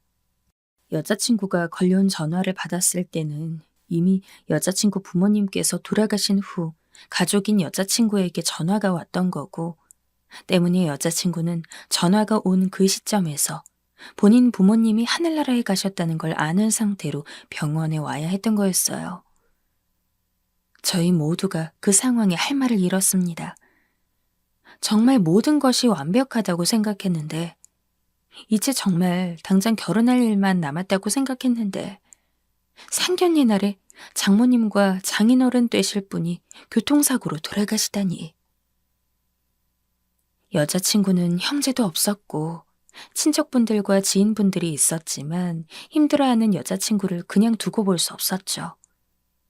비록 저는 여자친구와 아직 결혼하지 않았지만 당장 결혼을 앞둔 남자친구로서 여자친구를 도와주고 싶었기 때문에 곁에서 장례식을 치르는 걸 도왔어요. 저희 부모님도 여자친구가 안쓰럽다고 장례식에 참석하셔서 위로의 말씀을 전해주고 가셨습니다. 너무도 갑작스러운 소식이 있긴 했지만 저는 여자친구에 대한 애정이 가시지 않았어요. 오히려 여자친구가 그렇게 홀로 남았기 때문에 앞으로 남편 될 사람으로서 제가 더 보듬어주고자 마음을 먹었죠. 그러나 저희 부모님은 생각이 달랐습니다. 부모님 돌아가신 건 참으로 안타깝지만 내 보기엔 조상들이 우리를 살린 게 아닌가 싶어. 아무리 생각해도 결혼도 그쪽 부모님이 정상으로 살아있을 때 하기로 했던 거지. 지금 상황에서 결혼하면 우리만 손해야. 정말 안타깝지만 현실을 직시해야 한다. 평생 네 운명이 달린 게 결혼이야. 부모님, 특히 어머니가 여자친구와의 결혼을 적극적으로 반대했어요. 전 이해를 할 수 없었죠. 여자친구는 그대로고 달라진 게 있다면 장모님과 장인어른이 계시냐, 계시지 않냐의 차이인데 겨우 그거 하나로 이렇게 손바닥 뒤집듯 결혼 여부를 물을 수가 있는 건가요? 그날 상견례만 정상적으로 진행이 되었어도 날짜까지 잡았을 게 분명한데, 그리고 상견례를 서울이 아닌 여자친구 부모님이 계신 시골에서만 했어도 이런 일은 안 당했을 텐데. 저희 부모님은 이제까지 제가 알고 있던 따뜻한 부모님이 아니라 그냥 낯설게만 느껴졌어요. 당연히 저는 부모님을 설득하려고 했습니다. 전 여자친구만큼 사랑하는 사람 없고 이렇게 결혼 못하고 헤어지게 되면 앞으로 누군가를 만나더라도 절대로 깊은 관계까지는 가지 않을 것 같다고요. 그러나 제가 무슨 말을 하든 부모님은 제가 아직 어려서 철이 없어서 그런 거라고. 나이 좀만 먹으면 본인들이 왜 이렇게까지 결혼을 반대했는지 알 거라고 그렇게 이야기만 했습니다. 나도 너라는 아들이 있는 부모로서 갑작스럽게 어머니 아버지 둘 다 여인 그 여자애가 안쓰럽지 않은 게 아니야. 하지만 걔가 안쓰럽다고 하더라도 지금 현실적으로 봤을 때 걔가 우리 집안이랑 결혼해서 우리가 뭐 좋을 게 있니? 너 결혼이 사랑만으로 된다고 생각하면 큰 코 다친다. 하지만 엄마, 결국 결혼해서 사는 건 나랑 아내 될 사람인 거잖아요. 당연히 양가 부모님도 신경 써야겠지만 결국 둘이 좋아야 평생 백년해로를 하든 말든 하는 건데. 저는 지금 여자친구랑 결혼하고 싶어요. 여전히. 그런데 겨우 여자친구 부모님 돌아가셨다고 해서 결혼을 하지 말라니. 전 그거 이해 못해요. 너 말이야. 그런 얘기도 못 들어봤어? 중요한 일 앞두고 안 좋은 일이 생기는 건 미래에 더 좋지 않은 일이 일어날 거라는 예시인 거. 내가 누누이 말하지만 이건 아무리 봐도 우리 조상님이 결혼하기 전에 얼른 발 빼라고 신호 준 거나 다름없다. 너 분명히 엄마 아빠 말 안 듣고 그 애랑 결혼하면 언젠가 후회할 일 생길 거야. 그때 가서 엉엉 울면서 부모님 말 들을 걸 그랬다고 후회하지 말고 그냥 지금 우리 말 듣고 걔랑 헤어진 다음에 더 좋은 여자 만나. 세상에 여자가 그 애 하나니? 하지만 엄마. 하지만이고 뭐고 없어. 이 엄마는 절대 마음 안 변한다. 네 아버지도 마찬가지야. 차라리 연애를 더 하고 싶으면 그건 우리가 눈 감아줄 수 있어. 하지만 결혼은 절대 안 돼. 아무리 생각해봐도 하필 상견례 날 그렇게 갑작스럽게 사고를 당한다는 게 내 보기엔 나중에 기필코 안 좋은 일이 생긴다는 징조야. 엄마도 이런 말하기 편한 거 아니다. 나도 좋은 사람 되고 싶어. 하지만 앞날이 뻔히 보이는 네 인생을 이렇게 허무하게 그냥 내버려둘 순 없다. 몇 번을 이야기해도 속위에 경일기였습니다. 예비 장인어른과 장모님이 돌아가신 것을 좋지 않은 일이 일어날 것에 대한 징조라고 굳게 믿고 있는 부모님은 제가 어떤 말을 해도 절대로 여자친구와의 결혼을 허락하지 않을 것만 같았어요. 그래도 그나마 어머니보다는 아버지 쪽이 설득하기 쉬울 것 같아서 어머니 없는 사이에 아버지와 얘기를 해보려고 했지만 아버지도 미안하다는 듯 말씀하시면서도 그 부분에 대해선 어머니와 생각이 같다고 굳건하게 의견을 이야기했습니다. 너희 엄마가 조금 과격하게 말한 건 없지 않지만 이 아빠도 그렇게 생각한다. 하필 그날에 그런 사고가 일어났다는 게 영 심상치가 않아. 아무리 미신이라고는 하지만 괜히 무시하고 나중에 큰일 겪는 것보다는 미리 예방하는 차원에서 신경 쓰는 게 낫지 않겠니? 아빠도 그런 미신을 믿으세요? 전 그런 거 안 믿어요. 사고는 그냥 사고일 뿐이고 제 여자친구는 그저 안타까운 우연으로 인해서 부모님 잃은 게 전부예요. 그런데 그게 어떻게 제가 여자친구랑 결혼했을 때 안 좋은 일이 생길 수 있다고 확신하는 듯이 받아들여지는 건데요. 그래, 너도 지금 당장은 네 여자친구를 너무 좋아하고 사랑하니까 받아들이기 힘들 수가 있다. 하지만 아빠도 결국엔 엄마랑 같은 생각이야. 첫 단추부터 어긋난 관계를 굳이 바로잡을 필요는 없다. 넌 젊고 분명 지금 그 여자애만큼 사랑할 수 있는 다른 사람을 만날 수 있을 거야. 그러니 차차 마음 정리해라. 우리도 너보고 당장 헤어지라고는 안 해. 엄마도 그랬잖니. 연애는 해도 괜찮다고. 그저 결혼만 하지 마라. 아빠, 사람은 때로는 너무 하고 싶지 않고 힘들어도 꼭 해내야만 할 때가 있는 법이다. 지금이 네가 그것들을 해내야 할 시간이고 당장 끊어내는 건 힘들지라도 조금씩 조금씩 마음을 덜어내면 분명 나중 가서 그래, 그때 그런 일도 있었지 하고서 먼 옛날 얘기처럼 떠올릴 수 있는 그런 날이 올 거다. 아버지까지 강경하게 반대하는 통에 저는 더 이상 제 의견을 피력할 수 없었어요. 여자친구 얼굴을 보기에도 너무 미안하더라고요. 여자친구는 그렇게 힘든 와중에도 여전히 절 생각하면서 사랑해주고 아껴주는데 저는 겨우 결혼 허락 하나 제대로 받지 못해서 쩔쩔매고 있는 꼴이 부끄럽기도 하고 제 스스로가 원망스럽기도 했습니다. 자주는 아니더라도 이전처럼 여자친구를 만났지만 차마 결혼 이야기를 꺼낼 수도 없고 그렇다고 아직 좋아하는데 헤어질 수도 없어서 대면대면한 만남을 이어왔죠. 여자친구도 아마 눈치챘을 겁니다. 그 전까지만 해도 저는 늘 제가 먼저 결혼 이야기를 꺼내면서 우리 얼른 결혼했으면 좋겠다. 신혼집 생기면 당신이 좋아하는 걸로 잔뜩 꾸미자. 라며 그 누구보다 결혼 생활을 기대하고 있다는 투로 많은 얘기를 꺼냈는데 여자친구 부모님이 돌아가신 이후 눈에 띄게 결혼 이야기를 하지 않고 데이트를 하더라도 예전처럼 밝게만 대하지 못하는 모습을 보였으니까요. 아닌 척해도 여자친구는 눈치가 빠른 편입니다. 감히 예측을 하자면 여자친구도 저를 계속 좋아하고 있는 상황이었기에 아마 본인이 먼저 헤어지자고 하기는 힘들었을 것 같아요. 그렇게 여자친구 부모님이 돌아가시고 한두 달 정도를 열렬하게 연애하는 것도 그렇다고 헤어진 것도 아닌 애매모호한 상태로 지냈습니다.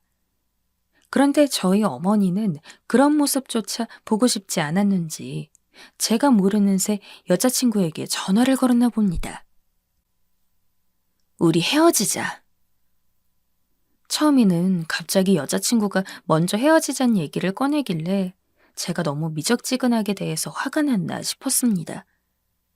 저는 당연히 미안하다고 나한테 화난 거 있으면 풀어달라고 빌었고 여자친구는 그런 거 아니고 이렇게 계속 연을 이어가 봤자 서로에게 도움이 될 게 없다면서 계속 헤어지자더군요. 나 진짜 너랑 못 헤어져. 갑자기 왜 헤어지자고 하는 건데, 어? 미안해. 난 우리가 헤어지는 게 훨씬 나을 것 같아. 집에 와서 여자친구의 행동을 곰곰이 곱씹어 봤어요. 불과 그 얼마 전에 만났을 때만 해도 헤어짐에 대한 기미는 전혀 보이지 않던 여자친구였어요. 그런데 갑자기 왜 이렇게 나오는지 의아해하는데 문득 저희 부모님이 생각났습니다. 상견례를 앞두었던 어느 날 부모님은 제 여자친구 번호를 알아가셨거든요. 그런데 어쩐지 어머니가 여자친구에게 무언가 이야기했을 거라는 직감이 들었어요. 그래서 저는 그 즉시 어머니에게 찾아갔죠. 엄마, 혹시 내 여자친구한테 전화해서 나랑 헤어지라고 했어?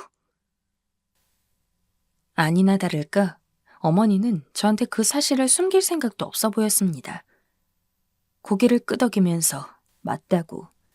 제가 지금까지 질질 끌면서 헤어지지 못할 거라고는 꿈에도 생각 못하고 연애를 허락한 건데 제가 결단을 못 내리니 어머니는 본인이 대신 내려준 거라고 하셨죠.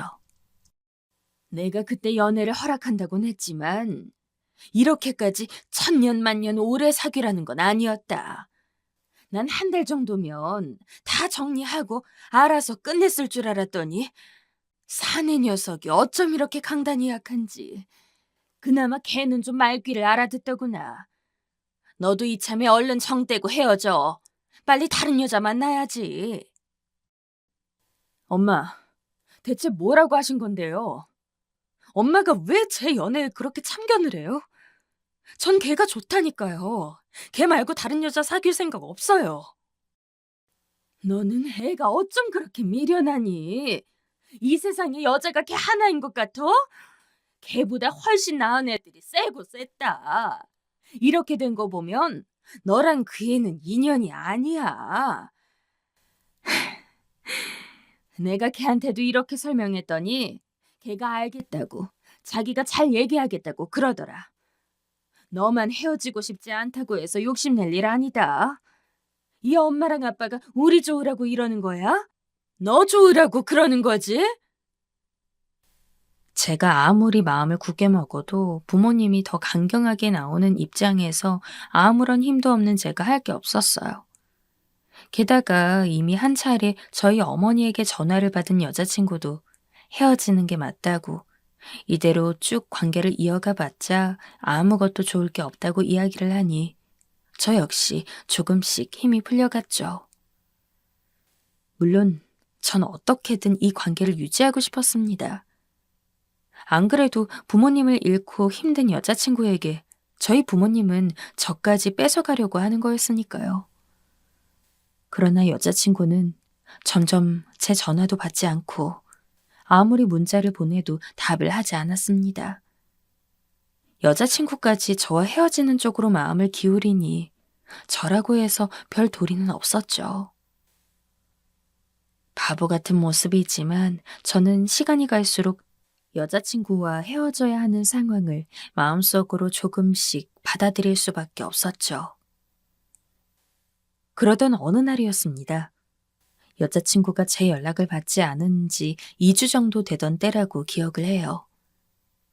여자친구가 계속 사귀는 것을 포기해가고 있긴 했지만 아직은 여자친구를 사랑하는 마음이 있었기에 제가 할 수 있는 일을 더 해보려고 조금씩이나마 노력을 하고 있었습니다. 그날 잠이 들었는데 돌아가신 장인어른이 꿈속에 나왔어요. 꿈속의 배경은 제가 여자친구네 집으로 혼자 인사를 갔을 때의 모습이었습니다. 당시 현실을 똑같이 반영한 꿈은 너무 생생해서 저는 그 꿈을 현실로 착각할 정도였어요. 여자친구의 손을 잡고 여자친구네 집 앞에 도달하자 예비 장모님과 장인어른은 버선발로 나와서는 저를 맞아주셨습니다. 그리고는 마당에서 키웠던 씨암탉까지 잡아서 백숙을 끓여주시고 우리 딸 챙겨줘서 너무 고맙다고 그렇게 계속 인사를 하셨어요. 꿈속에서는 그때와 그대로 아니에요. 제가 오히려 미진이 만나서 많이 행복해졌는걸요. 라고 이야기를 하며 제 손을 잡은 장인어른의 손을 마주 잡았습니다. 그러다가 장면이 전환되어 여자친구와 장모님은 다른 곳으로 향하고 거실에는 저와 장인어른만이 남아 있었어요. 장인어른은 TV를 보고 있는 저를 부른 뒤 우리가 배운 것도 없고 가진 것도 없어서 많이 부족하겠지만 정말 미진이만큼은 사랑 잔뜩 주면서 키웠어. 고운 우리 딸 잘 부탁하네. 정말로 잘 부탁하네. 라며 눈물을 흘리셨습니다. 저는 그런 장인어른의 얼굴을 보고 당황해했는데 그 순간 꿈에서 깼죠. 깨고 나서도 이게 꿈인지 생시인지 몰라서 한참을 멍하니 있었습니다. 그리고 참 신기하게도 꿈을 꾸기 전에는 제 마음속에서 조금씩 여자친구와의 관계를 놓아가는 부분이 있었는데 꿈을 꾸고 나니까 언제 그랬냐는 듯이 여자친구와 절대로 헤어질 수 없겠다는 생각이 강해졌어요. 그리고 부모님의 강요, 먼저 마음이 약해진 여자친구의 행동으로 서서히 전염되듯 여자친구와 헤어지려는 쪽으로 마음을 먹어갔던 제 스스로가 너무나 부끄러웠죠. 비록 저에게 그렇게 잘 대해주었던 장모님과 장인어른은 계시지 않았지만 제게는 여전히 여자친구가 곁에 있었습니다. 그리고 여자친구도 비록 저와 헤어지자고는 했지만 그것이 여자친구의 본심이 아닐 거라고 생각했습니다. 여자친구는 저희 어머니에게 전화를 받기 전까지는 단 한 번도 헤어짐에 대해서 언급한 적이 없었거든요. 결국 저는 그 꿈을 꾼 날 어머니와 아버지 몰래 일어나서는 여자친구 자취방으로 향했습니다. 물론 미리 연락도 했어요. 아무리 생각해도 난 너랑 못 헤어지겠어. 지금 너 사는 곳으로 갈게. 우리 만나서 이야기하자. 나랑 이야기해보고 그래도 정 나랑 헤어져야 할 것 같으면 그때 이야기해. 그땐 나도 쿨하게 받아들일게. 다행히 여자친구가 깨어 있었기에 전 이른 새벽에 무사히 여자친구가 사는 집에 들어갈 수 있었습니다. 그리고 저희는 무척이나 깊은 이야기를 나누었어요. 저는 단도직입적으로 말했습니다. 나 아무리 생각해도 너랑 못 헤어져. 그리고 나 잘 때 꿈에서 장인어른이 나오셨어. 잘 부탁한다고 우시더라. 아빠가 나왔다고? 사실이야. 네 맘 돌리려고 거짓말하는 거 아니야. 천국에 가신 장인어른의 마지막 부탁 같아. 난 이 부탁을 꼭 들어드리기 위해서라도 평생 너를 지켜줄 거야. 오빠, 그런데 어머님, 아버님이 반대하시잖아. 그건 내가 알아서 할 거야. 난 이번에 부모님한테 많이 실망했어. 지금 당장이라도 부모님과 인연 끊을 수도 있어. 그래도 언젠가는 허락해 주시겠지. 제 말에 흔들리는 눈치였어요. 저를 생각하면 본인과 헤어지는 게 맞겠지만 여자친구도 저와 계속해서 연애를 했고 더 나아가 결혼까지 하고 싶은 마음이 있었기 때문에 제가 전보다 더욱 강하게 나오니 여자친구 입장에서도 그 전처럼 계속해서 헤어지자고만 이야기할 수는 없는 상황이었죠. 결론적으로 저는 부모님과 어느 정도 인연을 끊은 상황입니다. 왜냐하면 그날 새벽 여자친구랑 둘이서 많은 이야기를 나눈 다음 저는 부모님의 연락도 하나도 받지 않고 다음날 저희끼리만 혼인신고를 올렸거든요. 비록 사정상 결혼식을 할 수는 없었지만 이미 법적으로 부부가 된 상황입니다. 그리고 혼인신고를 한 뒤에 부모님에게 통보를 했어요. 저 여자친구랑 이미 혼인신고서 접수했어요. 이제 우리 법적으로 엄연히 부부고 아무리 아버지랑 어머니가 저희 결혼 반대한다고 해도 이제 물을 수 없어요. 어머니는 난리가 났습니다. 혼인 무효 소송도 있다. 지금이라도 빨리 헤어지고 나중에 가서 괜히 후회하지 말라고 어머니는 어떻게든 저를 설득하려고 했지만 저는 요지부동이었습니다. 그날 평생 들어본 적 없던 욕을 어머니에게 먹었습니다. 저보고 멍청하다느니 미련하다느니 기껏 자기 살 길 열어줬더니 자기 발로 걷어찬다면서 부모 없는 여자애가 뭐가 그리 좋다고 자기 낳아준 엄마 아빠까지 버리냐며 불효자라는 이야기도 들었죠. 저는 오히려 그 말에 부모님과 인연을 끊는 것을 더욱 확고히 마음먹을 수 있었습니다. 여자친구에게 대체 무슨 잘못이 있나요? 장모님과 장인어른이 돌아가신 게 여자친구 탓입니까? 여자친구는 이 상황에서 온전히 피해자인데 그런 피해자를 부모님이 미신 하나 때문에 마치 제 인생 망치려는 가해자인 양 대하고 있는 거잖아요. 어머니랑 아버지가 제 아내 인정 못하시면 저도 더 이상 연락 못 드려요. 죄송합니다. 잘 지내세요. 그 이후로도 부모님께 계속 연락이 오고 메시지로 지금이라도 늦지 않았으니 돌아오라고 하시는데 그 연락조차 받기 싫어서 이제는 아예 핸드폰 번호도 바꿔버렸습니다. 그리고 1년째 아무도 모르게 아내와 단 둘이서만 살고 있어요.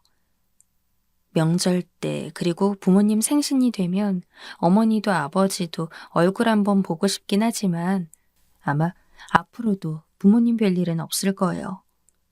그러나 후회하지 않습니다. 제게는 제가 사랑하는 아내가 함께 있으니까요.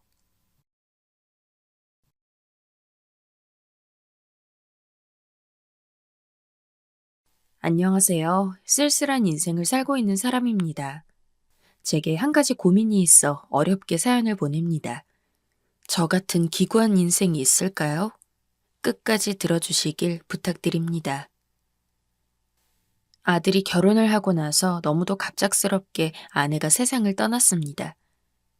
동네에서 금실 좋은 부부로 유명했을 만큼 저는 아내를 너무나 지극히 사랑했어요. 집안끼리의 소개로 만나 어린 나이에 결혼하게 된 것이었지만 저는 아내의 현숙함과 총명함을 너무나 좋아하고 존중했고 아내 역시 그런 저를 믿고 따르면서 진심으로 저를 아끼고 사랑해 주었습니다. 그 사랑이 빤히 보이는 만큼 저는 아내에게 더 좋은 남편이 되고자 매 순간 노력했고요.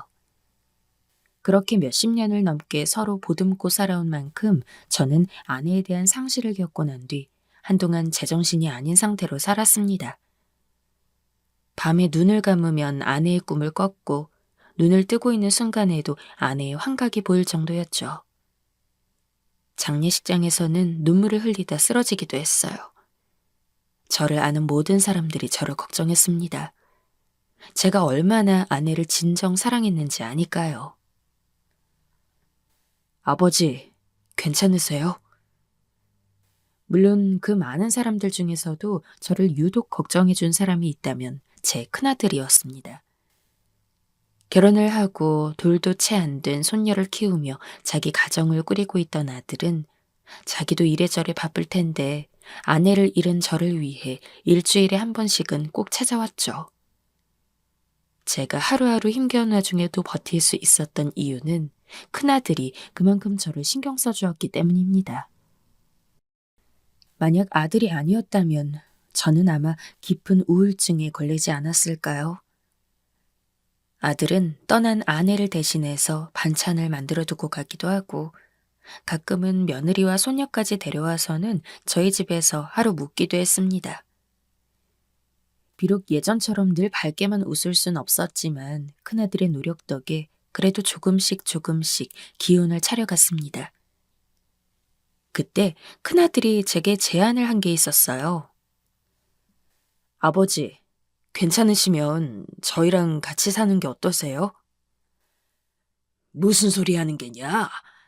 너야 내 자식이라 괜찮지만 며느리는 어떻게 생각하겠니? 난 너만 행복하면 된다. 그러니 난 걱정하지 말거라.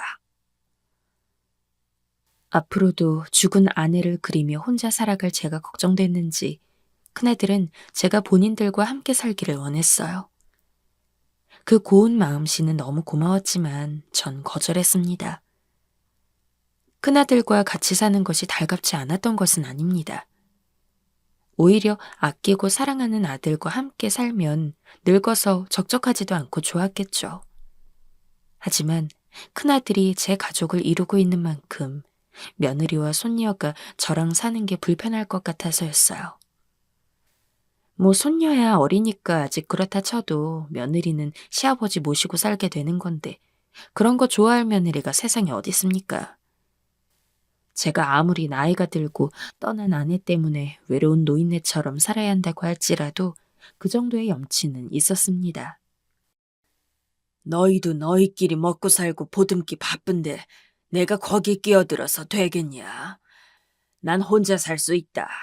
너무 걱정하지 마라. 그냥 지금처럼 가끔씩만 찾아와서 말동무나 해주려무나. 아버지, 와이프도 아버지랑 같이 사는 거 좋다고 했어요. 그리고 저도 아버지랑 함께 있어야 마음이 많이 놓일 것 같고요. 아버지 한 분 더 오신다고 해서 힘들어지는 거 하나 없으니까 저희 생각 안 해주셔도 돼요. 그러나 아들은 몇 번을 거절해도 여전히 저와 함께 살기를 원했습니다. 좋은 말로 저와 함께 있는 게 더 좋다는 식으로 이야기했지만 이미 전 알고 있었어요. 그 마음만큼은 진심일지언정 현실적으로 저랑 따로 사는 게 아들네는 훨씬 편할 거라는 것을요. 하지만 그럼에도 여전히 절 생각해주는 아들의 마음을 끝까지 거부할 수는 없었습니다. 아들과 며느리 그리고 하나뿐인 손녀를 생각해서 계속 혼자 살겠다고 고집을 부리긴 했지만 아내가 떠나고 저 혼자서 남은 삶을 살아가기에는 심적으로 많이 힘들 것 같다는 생각이 들기도 했고 무엇보다도 아들이 이렇게까지 괜찮다고 하는데 제가 더 거부할 이유도 없었거든요.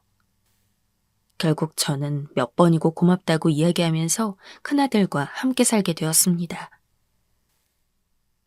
명절이나 생일 때 며느리를 보면 애가 참 세심하고 참하다고 생각은 했습니다. 자주 보진 않아도 짧은 만남으로 알 수 있는 것들이 있으니까요.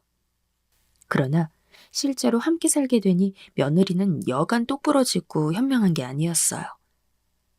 거짓말 좀 보태서 제 아내의 젊을 적 같았죠. 제가 딱 아내의 그런 모습에 반했거든요. 동의를 했다고는 해도 제가 있어서 이만저만 불편한 게 아니었을 텐데 며느리는 그런 티 한 번 제 앞에서 내지 않았습니다. 오히려 종종 기회가 될 때마다 아버님이랑 함께 살 수 있어서 너무 좋아요. 라며 오히려 제 부담을 덜어주기 위해 노력했죠. 아들 녀석이 좋은 놈인 만큼 며느리도 좋은 사람 만났다는 생각이 들었습니다. 며느리와 아들 부부를 볼 때면 밥을 먹지 않아도 배가 부를 정도였죠. 저도 그런 며느리와 아들에게 보답하기 위해서 둘이 바쁘면 눈에 넣어도 안 아플 손녀 밥도 차려주고 할아버지로서 함께 놀아주면서 시간을 보냈어요. 사실 말이 보답이지 손녀와 시간을 보내는 건 혼자 할 것도 없고 적적한 저에게 있어 좋은 일이었죠. 하나도 힘들지 않았습니다. 할아버지, 할아버지 하면서 따르는 손녀만 봐도 기운이 펄펄 넘쳤거든요. 그렇게 3년 정도 큰아들네 집에서 살았습니다. 함께 살다 보니 아들은 물론이고 며느리와도 그리고 손녀와도 정을 많이 쌓았어요. 평생 이렇게 살다가 눈 감으면 소원이 없겠다는 생각도 많이 했죠. 그러나 아내가 떠난 것처럼 새로운 비극은 미처 제가 준비도 하지 못한 상황에 찾아오더군요. 아버님, 아버님, 빨리 병원으로 와주세요. 성우 씨가. 눈물 섞인 며느리의 갑작스러운 전화에 집에서 멀뚱멀뚱 손녀와 시간을 보내고 있던 저는 급하게 손녀를 안고서 불이 나게 병원에 갔습니다. 도착한 병원의 광경은 참담했어요. 아들 녀석의 머리 위로 하얀 천이 덮여져 있었습니다. 너무나 충격적인 상황에 눈물도 나지 않아 허망한 얼굴로 며느리에게 무슨 일이 있었냐고 물었지만 며느리는 계속 눈물을 흘리느라 아무런 답변도 하지 못했어요. 그리고 그런 며느리를 대신해서 옆에 서 있던 의사가 이야기하더군요. 심장마비라고요. 아침만 해도 아무렇지 않게 출근을 하던 아들이었습니다. 아버지, 오늘은 일찍 퇴근하니까 오랜만에 다 같이 저녁이나 먹어요. 근래 들어 너무 바빠서 새벽 늦게 집에 들어오던 아들이 함께 저녁을 먹자고 먼저 제의한 날이기도 했습니다. 너무나 평소와 같이 출근길에 나선 아들이 반나절 만에 싸늘한 시신으로 돌아올 줄은 저희 중 그 누구도 예상하지 못했습니다. 졸지에 남편을 잃은 며느리는 병원 바닥에 철푸덕 주저앉아 사람들이 다 쳐다볼 정도로 엉엉 울었고, 아들을 잃은 저는 아무 말도 하지 못하고 얼굴을 덮은 천을 살짝 거둔 채 창백해진 아들의 얼굴만을 빤히 들여다보았고, 아빠를 잃게 된 아직 어린 손녀는 이 상황을 이해하지 못하고 제 엄마 곁으로 가 옷자락을 당기기 바빴습니다. 아들이 죽고 나서 한동안 저희 집은 아들의 흔적을 정리하느라 바빴어요. 아내를 잃은 지 얼마 되지도 않아서 아들을 잃은 저는 더 이상 이 삶을 어떻게 살아가야 할지 모르겠더군요. 며느리도 남편을 잃은 것이니 아마 무척 힘들었을 겁니다. 이제 손녀를 키우려면 며느리가 아들을 대신해 일을 해야 했으니까요. 며느리가 제 앞에서는 티를 내려 하지 않았지만 집에 돌아오고 나면 매일같이 한숨을 푹푹 쉬었고, 어쩌다 며느리 방문 앞을 지나게 되면 안에서 눈물을 훌쩍거리는 소리가 자주 들렸습니다. 그럼 저는 일부러 못 들은 척 그 자리를 피했고, 다음 날이 되면 언제 그랬냐는 듯이 평소와 같이 며느리와 이야기를 나누었어요. 힘들어하고 있다는 걸 안다는 티를 내면 며느리가 더 무너질 것을 걱정한 저의 배려 아닌 배려였습니다.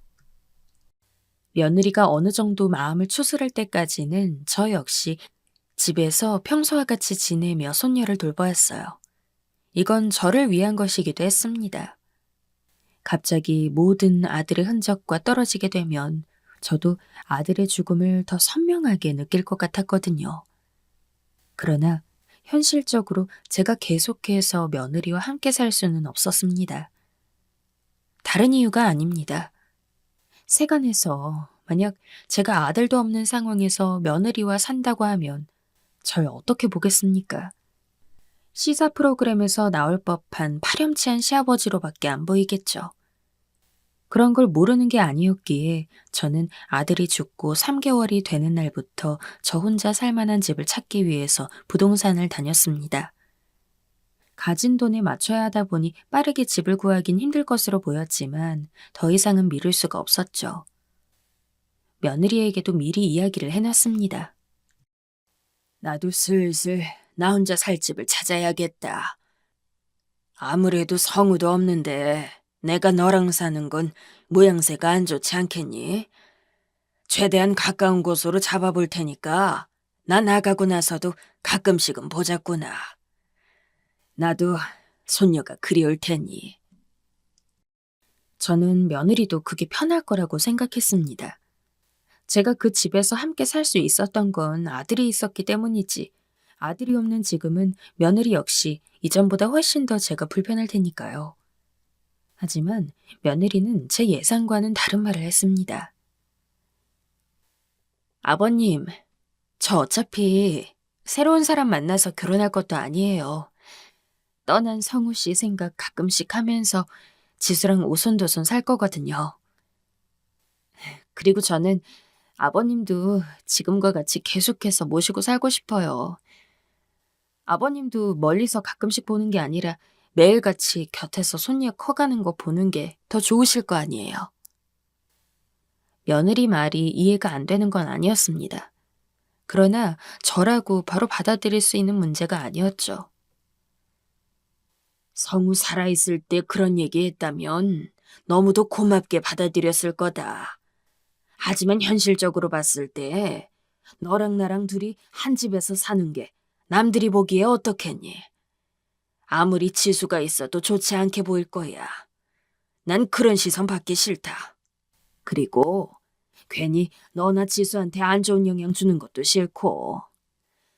뭐 매일같이 곁에서 볼 수 있으면 좋겠지만 지금은 그러기 힘든 상황이니 난 상관없다. 그러니 가끔씩만 만나주면 충분해. 그러나 며느리는 생각보다 강경했어요.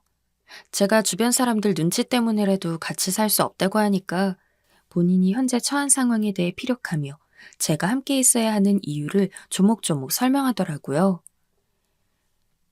요즘 같은 세상에 여자 둘이 살기 너무 위험하고 무서워요. 제가 만약 친정 부모님이라도 있으면 지수 데리고 친정댁 가서 살겠지만 아버님도 아시다시피 전 부모님이 안 계시잖아요. 제가 의지할 어른이라곤 아버님뿐이에요.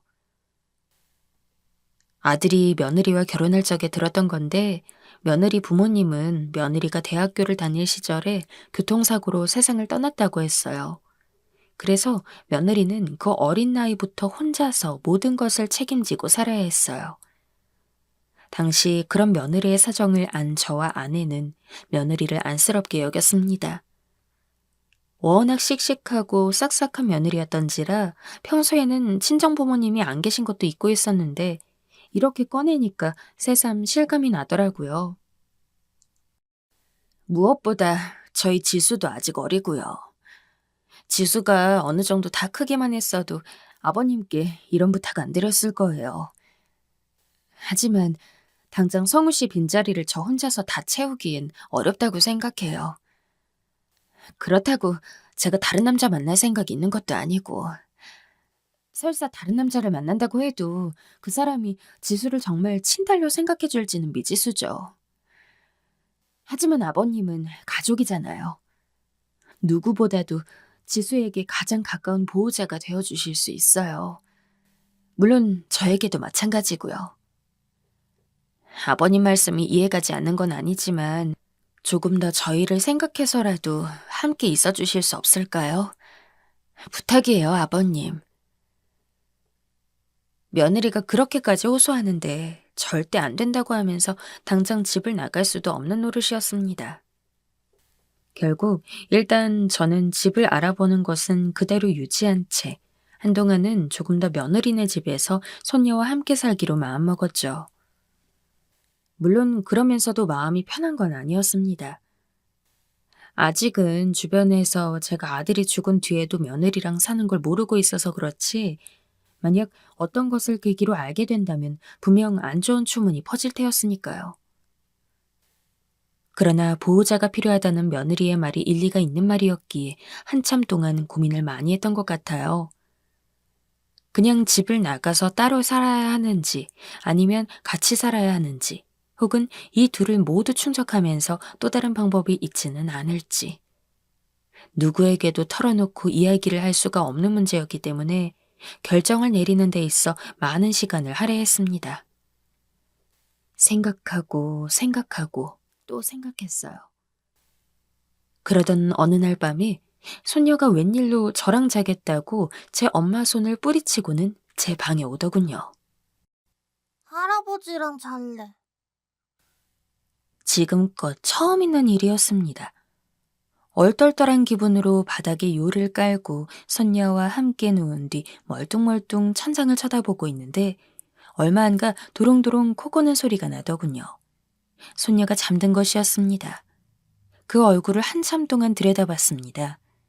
아들 녀석 얼굴이 보이더군요. 죽은 아들을 그리며 잠든 손녀의 머리를 쓰다듬는데 문득 아들이 하늘에서 제가 며느리와 손녀를 보살펴주기를 바라고 있을 것 같다는 상상이 들었습니다. 어째서 그런 생각이 들었는지 모르겠어요. 어쩌면 정말 하늘에서 아들이 신호를 보낸 걸 수도 있죠. 아니면 그저 제 상상에 불과할 뿐일 수도 있겠지만요. 아무튼 그날 밤 문득 든 상상 때문에 저는 손녀가 최소한 성인이 될 때까지는 같이 있어주는 게 훨씬 나을 것 같다는 쪽으로 마음이 기울었습니다. 결국 저는 최대한 며느리와 손녀와 함께 살고 있다는 사실을 숨기고 손녀가 어느 정도 클 때까지만 그 집에 있기로 마음먹었어요. 그 이야기를 하니 며느리는 무척이나 좋아하고 안심했죠. 며느리와 손녀와 사는 건 제 생각보다는 그리 불편하지 않았습니다. 굳이 불편한 것이 있다면 주변에 제대로 이야기하기가 힘들다는 부분이었죠. 그러나 친구 녀석들은 늘 먼 동네에서 만나고 집으로 누굴 데려올 일이 없었기 때문에 숨기는 게 어렵지는 않았어요. 오히려 그 부분만 조심하면 나머지는 전부 좋은 부분밖에 없었기 때문에 저로서도 나쁠 게 없었죠. 평일에는 며느리가 일을 나갔기 때문에 저녁 시간 전까지는 늘 손녀와 둘이 시간을 보내고 며느리가 퇴근한 후 그리고 주말에는 셋이 함께 지내거나 아니면 저 혼자 따로 나가 근처 경로당에서 친해진 다른 사람들과 고스톱을 치고 바둑을 두며 시간을 보냈습니다. 금전적으로 아주 여유가 있지는 않았지만 저도 모아둔 돈이 있었고 며느리도 돈을 벌어왔기 때문에 사는 게 넉넉하지는 않았을지언정 모자라지도 않았어요. 그러던 어느 날 동사무소에 서류를 낼 것이 생겨서 뭘 작성해야 하는지 알아보려고 컴퓨터를 켰습니다. 살아생전 아들 녀석이 제게 컴퓨터 하는 법을 알려주고 밖에 나가기 힘들 때 집에서 혼자 적적하면 인터넷으로 고스톱이라도 치라고 이것저것 얘기해 준 게 있었기 때문에 이 나이에도 제법 컴퓨터를 다룰 줄 아는 편입니다. 인터넷 창을 켜고 검색창에 서류 관련해서 알아보려고 키보드를 치는데 검색창 아래에 며느리가 검색한 듯한 기록이 떴습니다. 그 검색 기록에 눈길이 간 저는 멈칫할 수밖에 없었어요. 물론 단순히 검색을 해본 게 문제가 되는 건 당연히 아니었습니다. 다만 검색 기록이 영 수상해 보였죠. 며느리가 검색한 것들은 죄다 재산에 관련된 내용이었습니다. 며느리가 상속받는 방법, 재산 상속법, 시아버지 재산, 며느리?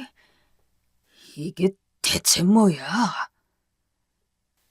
심지어 그 기록은 한 달 전부터 최근까지 꾸준히 이어져 왔습니다.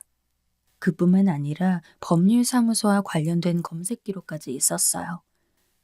그 기록을 찾아서 하나하나 눌러보니 상속과 관련해서 경력 많은 변호사들이 주로 포진해 있는 법률사무소였죠. 당연히 저는 이상하다고밖에 생각할 수 없었어요. 대체 며느리가 어떤 이유로 재산 상속에 관해서 그것도 시아버지 관련된 재산 상속에 관해 검색해 볼 일이 있을까요? 누군가는 억측이라고 할 수도 있겠지만 저로서는 그 검색 기록들만으로 며느리가 제 재산을 노리고 있다는 것을 거의 분명히 할 수 있는 상황이었습니다. 재산이라고 그리 많은 것도 아니지만 그 재산을 받으면 어느 정도는 먹고 살만 합니다. 평소 살면서 그런 티를 낸 건 아니에요. 하지만 검색 기록을 보고 있자니 머리가 너무 복잡해지더군요. 혼자 자면서도 상상의 나래를 펼치고 있고 점점 안 좋은 쪽으로만 생각이 기울어 갔습니다. 예전에 아들이 죽고 제가 혼자 살 집을 구하고 있을 무렵 며느리가 손녀 이야기를 하면서 보호자가 되어달라는 식으로 말하며 저를 붙잡고 함께 살자고 했던 게 생각나더라고요. 어쩐지 그조차 제 재산을 받기 위한 수작이 아니었나 싶었습니다. 저에게는 시집가서 멀리서 살고 있는 딸이 있고 만약에 제가 죽으면 제 재산은 대부분 딸에게 넘어가겠지만 그렇다고 해서 며느리에게 아예 아무런 재산을 남겨주지 않을 생각은 아니었어요. 손녀도 있고 며느리에게도 나름대로 정이 있었으니까요. 하지만 제가 아무리 그런 마음을 먹고 있다고 해도 며느리가 먼저 제 재산을 노리는 것은 이치에 맞지 않다고 생각했습니다. 한번 의심을 하고 나니까 며느리가 제게 하는 모든 행동들이 달갑게 다가오지 않았어요. 며느리는 평소에 제 건강을 챙겨준다고 홍삼도 자주 사오고 보약을 지어오는 날도 많고 어떤 때는 외국에서 유명한 영양제라면서 제게 선물한 적도 있었는데 그 당시에는 그런 배려들이 너무 고마워서 며느리가 주는 것은 족족 빼지 않고 다 챙겨 먹었습니다. 하지만 며느리가 그런 검색들을 한 걸 알게 된 뒤로는 며느리가 아무리 좋은 말을 하면서 절 걱정해도 그게 진심으로 받아들여지지가 않았습니다. 아버님, 요새 건강은 어떠세요? 어디 아픈 곳은 없으세요? 나는 괜찮다. 멀쩡해. 그러니 약 같은 것도 지우지 않아도 된다. 제가 괜찮다고 해도 며느리는 꾸준히 이것저것 절 챙겨줬는데 그조차 오히려 제 건강을 악화시키려는 꼼수가 아닌지 너무 의심이 갔습니다. 저는 자연스럽게 며느리와의 대화를 줄여나갔어요. 며느리가 함께 식사하자고 해도 배부르다는 핑계를 대거나 이미 먹었다고 이야기를 하며 자리를 피했고 거실에 며느리가 있으면 불편하더라도 일부러 방에 틀어박혀서는 나오지 않았습니다. 며느리 역시 그런 제 행동이 마음이 걸렸는지 아버님, 왜 그러세요? 하고 물어보곤 했지만 전 그때마다 아들 핑계를 댔습니다. 조금 우울해서 그런 거라고 하면 며느리는 금방 알았다는 식으로 이야기하고 넘어갔기 때문이었죠. 하루하루 갈수록 저는 점점 더 두려워졌습니다. 피해망상이라고도 할 수 있지만 살면서 며느리가 그런 검색을 미리 해본다는 걸 들어보지도 못했기 때문에 몇 번을 생각해도 며느리의 의도가 나쁜 쪽으로만 생각되는 상황이었어요. 게다가 제가 그 사실을 알게 된 지 한 3달 정도 지나고 나서부터 며느리가 요새는 나이 드신 분들도 이것저것 취미 생활을 한다면서 문화센터에 다녀보시는 게 어떻냐고 말을 했는데 솔직히 저는 그조차 꺼림칙하더라고요. 괜히 밖에 자주 나가게 해서 사고라도 당하게 하려고 그러는 게 아닌지. 저는 분명 손녀가 걱정돼서 그리고 함께 살아온 며느리도 걱정돼서 손녀가 성인이 될 때까지만 살려고 했던 건데 왜 이런 식으로 제가 며느리를 의심하고 제가 두려움에 떨어야 하는지 고통스러웠습니다. 그리고 그 고통스러움은 자연스럽게 며느리에 대한 미움으로 변해갔어요. 최대한 긍정적으로 생각해 보려고 노력을 안 한 게 아닙니다. 하지만 보통 사람이 멀쩡히 살아있는데 재산 상속과 관련해서 검색하는 사람치고 정말 좋은 의도로 혹은 아무 의도도 없이 그저 정보가 궁금해서 검색한 사람들은 거의 없거든요. 적어도 제가 봐온 사람들에 한해서는요. 게다가 때마침 며느리는 또 외국에서 요새 유명한 영양제라며 꼬불꼬불한 글씨만 잔뜩 쓰여진 알약통을 하나 건네주고 아버님은 괜찮으시다고 하셨지만 그래도 아버님 나이대에는 괜찮은 것 같아도 건강을 챙겨야 하거든요. 요즘 어지간한 외국은 다 이 영양제 챙겨 먹는다던데 성분 보니까 좋아 보여서 저도 직구로 주문 좀 했어요. 하루에 3알씩 꼬박꼬박 챙겨 드시면 몸에 좋을 거예요. 라고 이야기하는데 제게는 그저 인간의 탈을 쓴 악마가 빨리 죽으라고 꼬시는 것 같아 보였습니다. 전 도저히 그 집에서 더 견딜 수가 없었어요. 앞으로 며느리가 제게 무슨 행동을 하든 그것들은 전부 다 제게 좋지 않은 영향을 끼칠 것만 같았습니다. 이젠 정말 집에서 나와야겠어. 예전이었으면 부동산을 통해서 집을 구할 때까지는 같이 살았겠지만 이미 저는 한계에 도달했어요. 그래도 멀리 살고 있는 둘째 딸한테 염치불구하고 연락한 뒤 며칠만 묵게 해달라고 부탁을 했죠. 다행히 둘째 딸이 괜찮다고 편할 때 내려오라고 이야기한 덕분에 저는 바로 가겠다고 말하고 짐을 싼 뒤에 며느리와 손녀가 모두 잠들었을 적 몰래 집을 나와 둘째 딸네 집으로 향했습니다. 둘째 딸은 아버지, 무슨 일 있어요? 갑자기 며칠만 묵게 해달라니? 라며 물었지만 차마 이 모든 이야기를 하기에는 내키지가 않았기 때문에 그냥 새로 살 집을 고르려고 하는데 몸 잠시 맡길 곳이 마땅치가 않아서 연락을 했다는 식으로 얼버무렸습니다. 제가 집을 나가고서는 며느리가 정말 매일같이 전화했어요. 문자도 수십 통이 남겨졌습니다. 아버님, 어디 계세요? 아버님, 저한테 화나신 거 있으세요? 건강히는 계시는 거죠? 걱정으로 가득 찬 문자였지만 저는 하나도 답변하지 않았습니다. 전화를 받지 않은 것도 마찬가지입니다. 며느리와 이 부분에 대해 터놓고 이야기를 해야 한다고 생각은 하지만 이 모든 것이 제 오해였을 가능성이 아주 없지는 않았기 때문에 우선 며느리와 이야기하기 전에 제 생각부터 차근차근 정리하고 싶었어요. 사연을 보낸 것도 이 이유 때문입니다. 저와 며느리를 모르는 제3자의 입장으로 봤을 때 제가 오버하는 건지 아니면 정말 의심할 만한 내용인지 궁금했거든요. 여러분들은 어떻게 생각하시나요?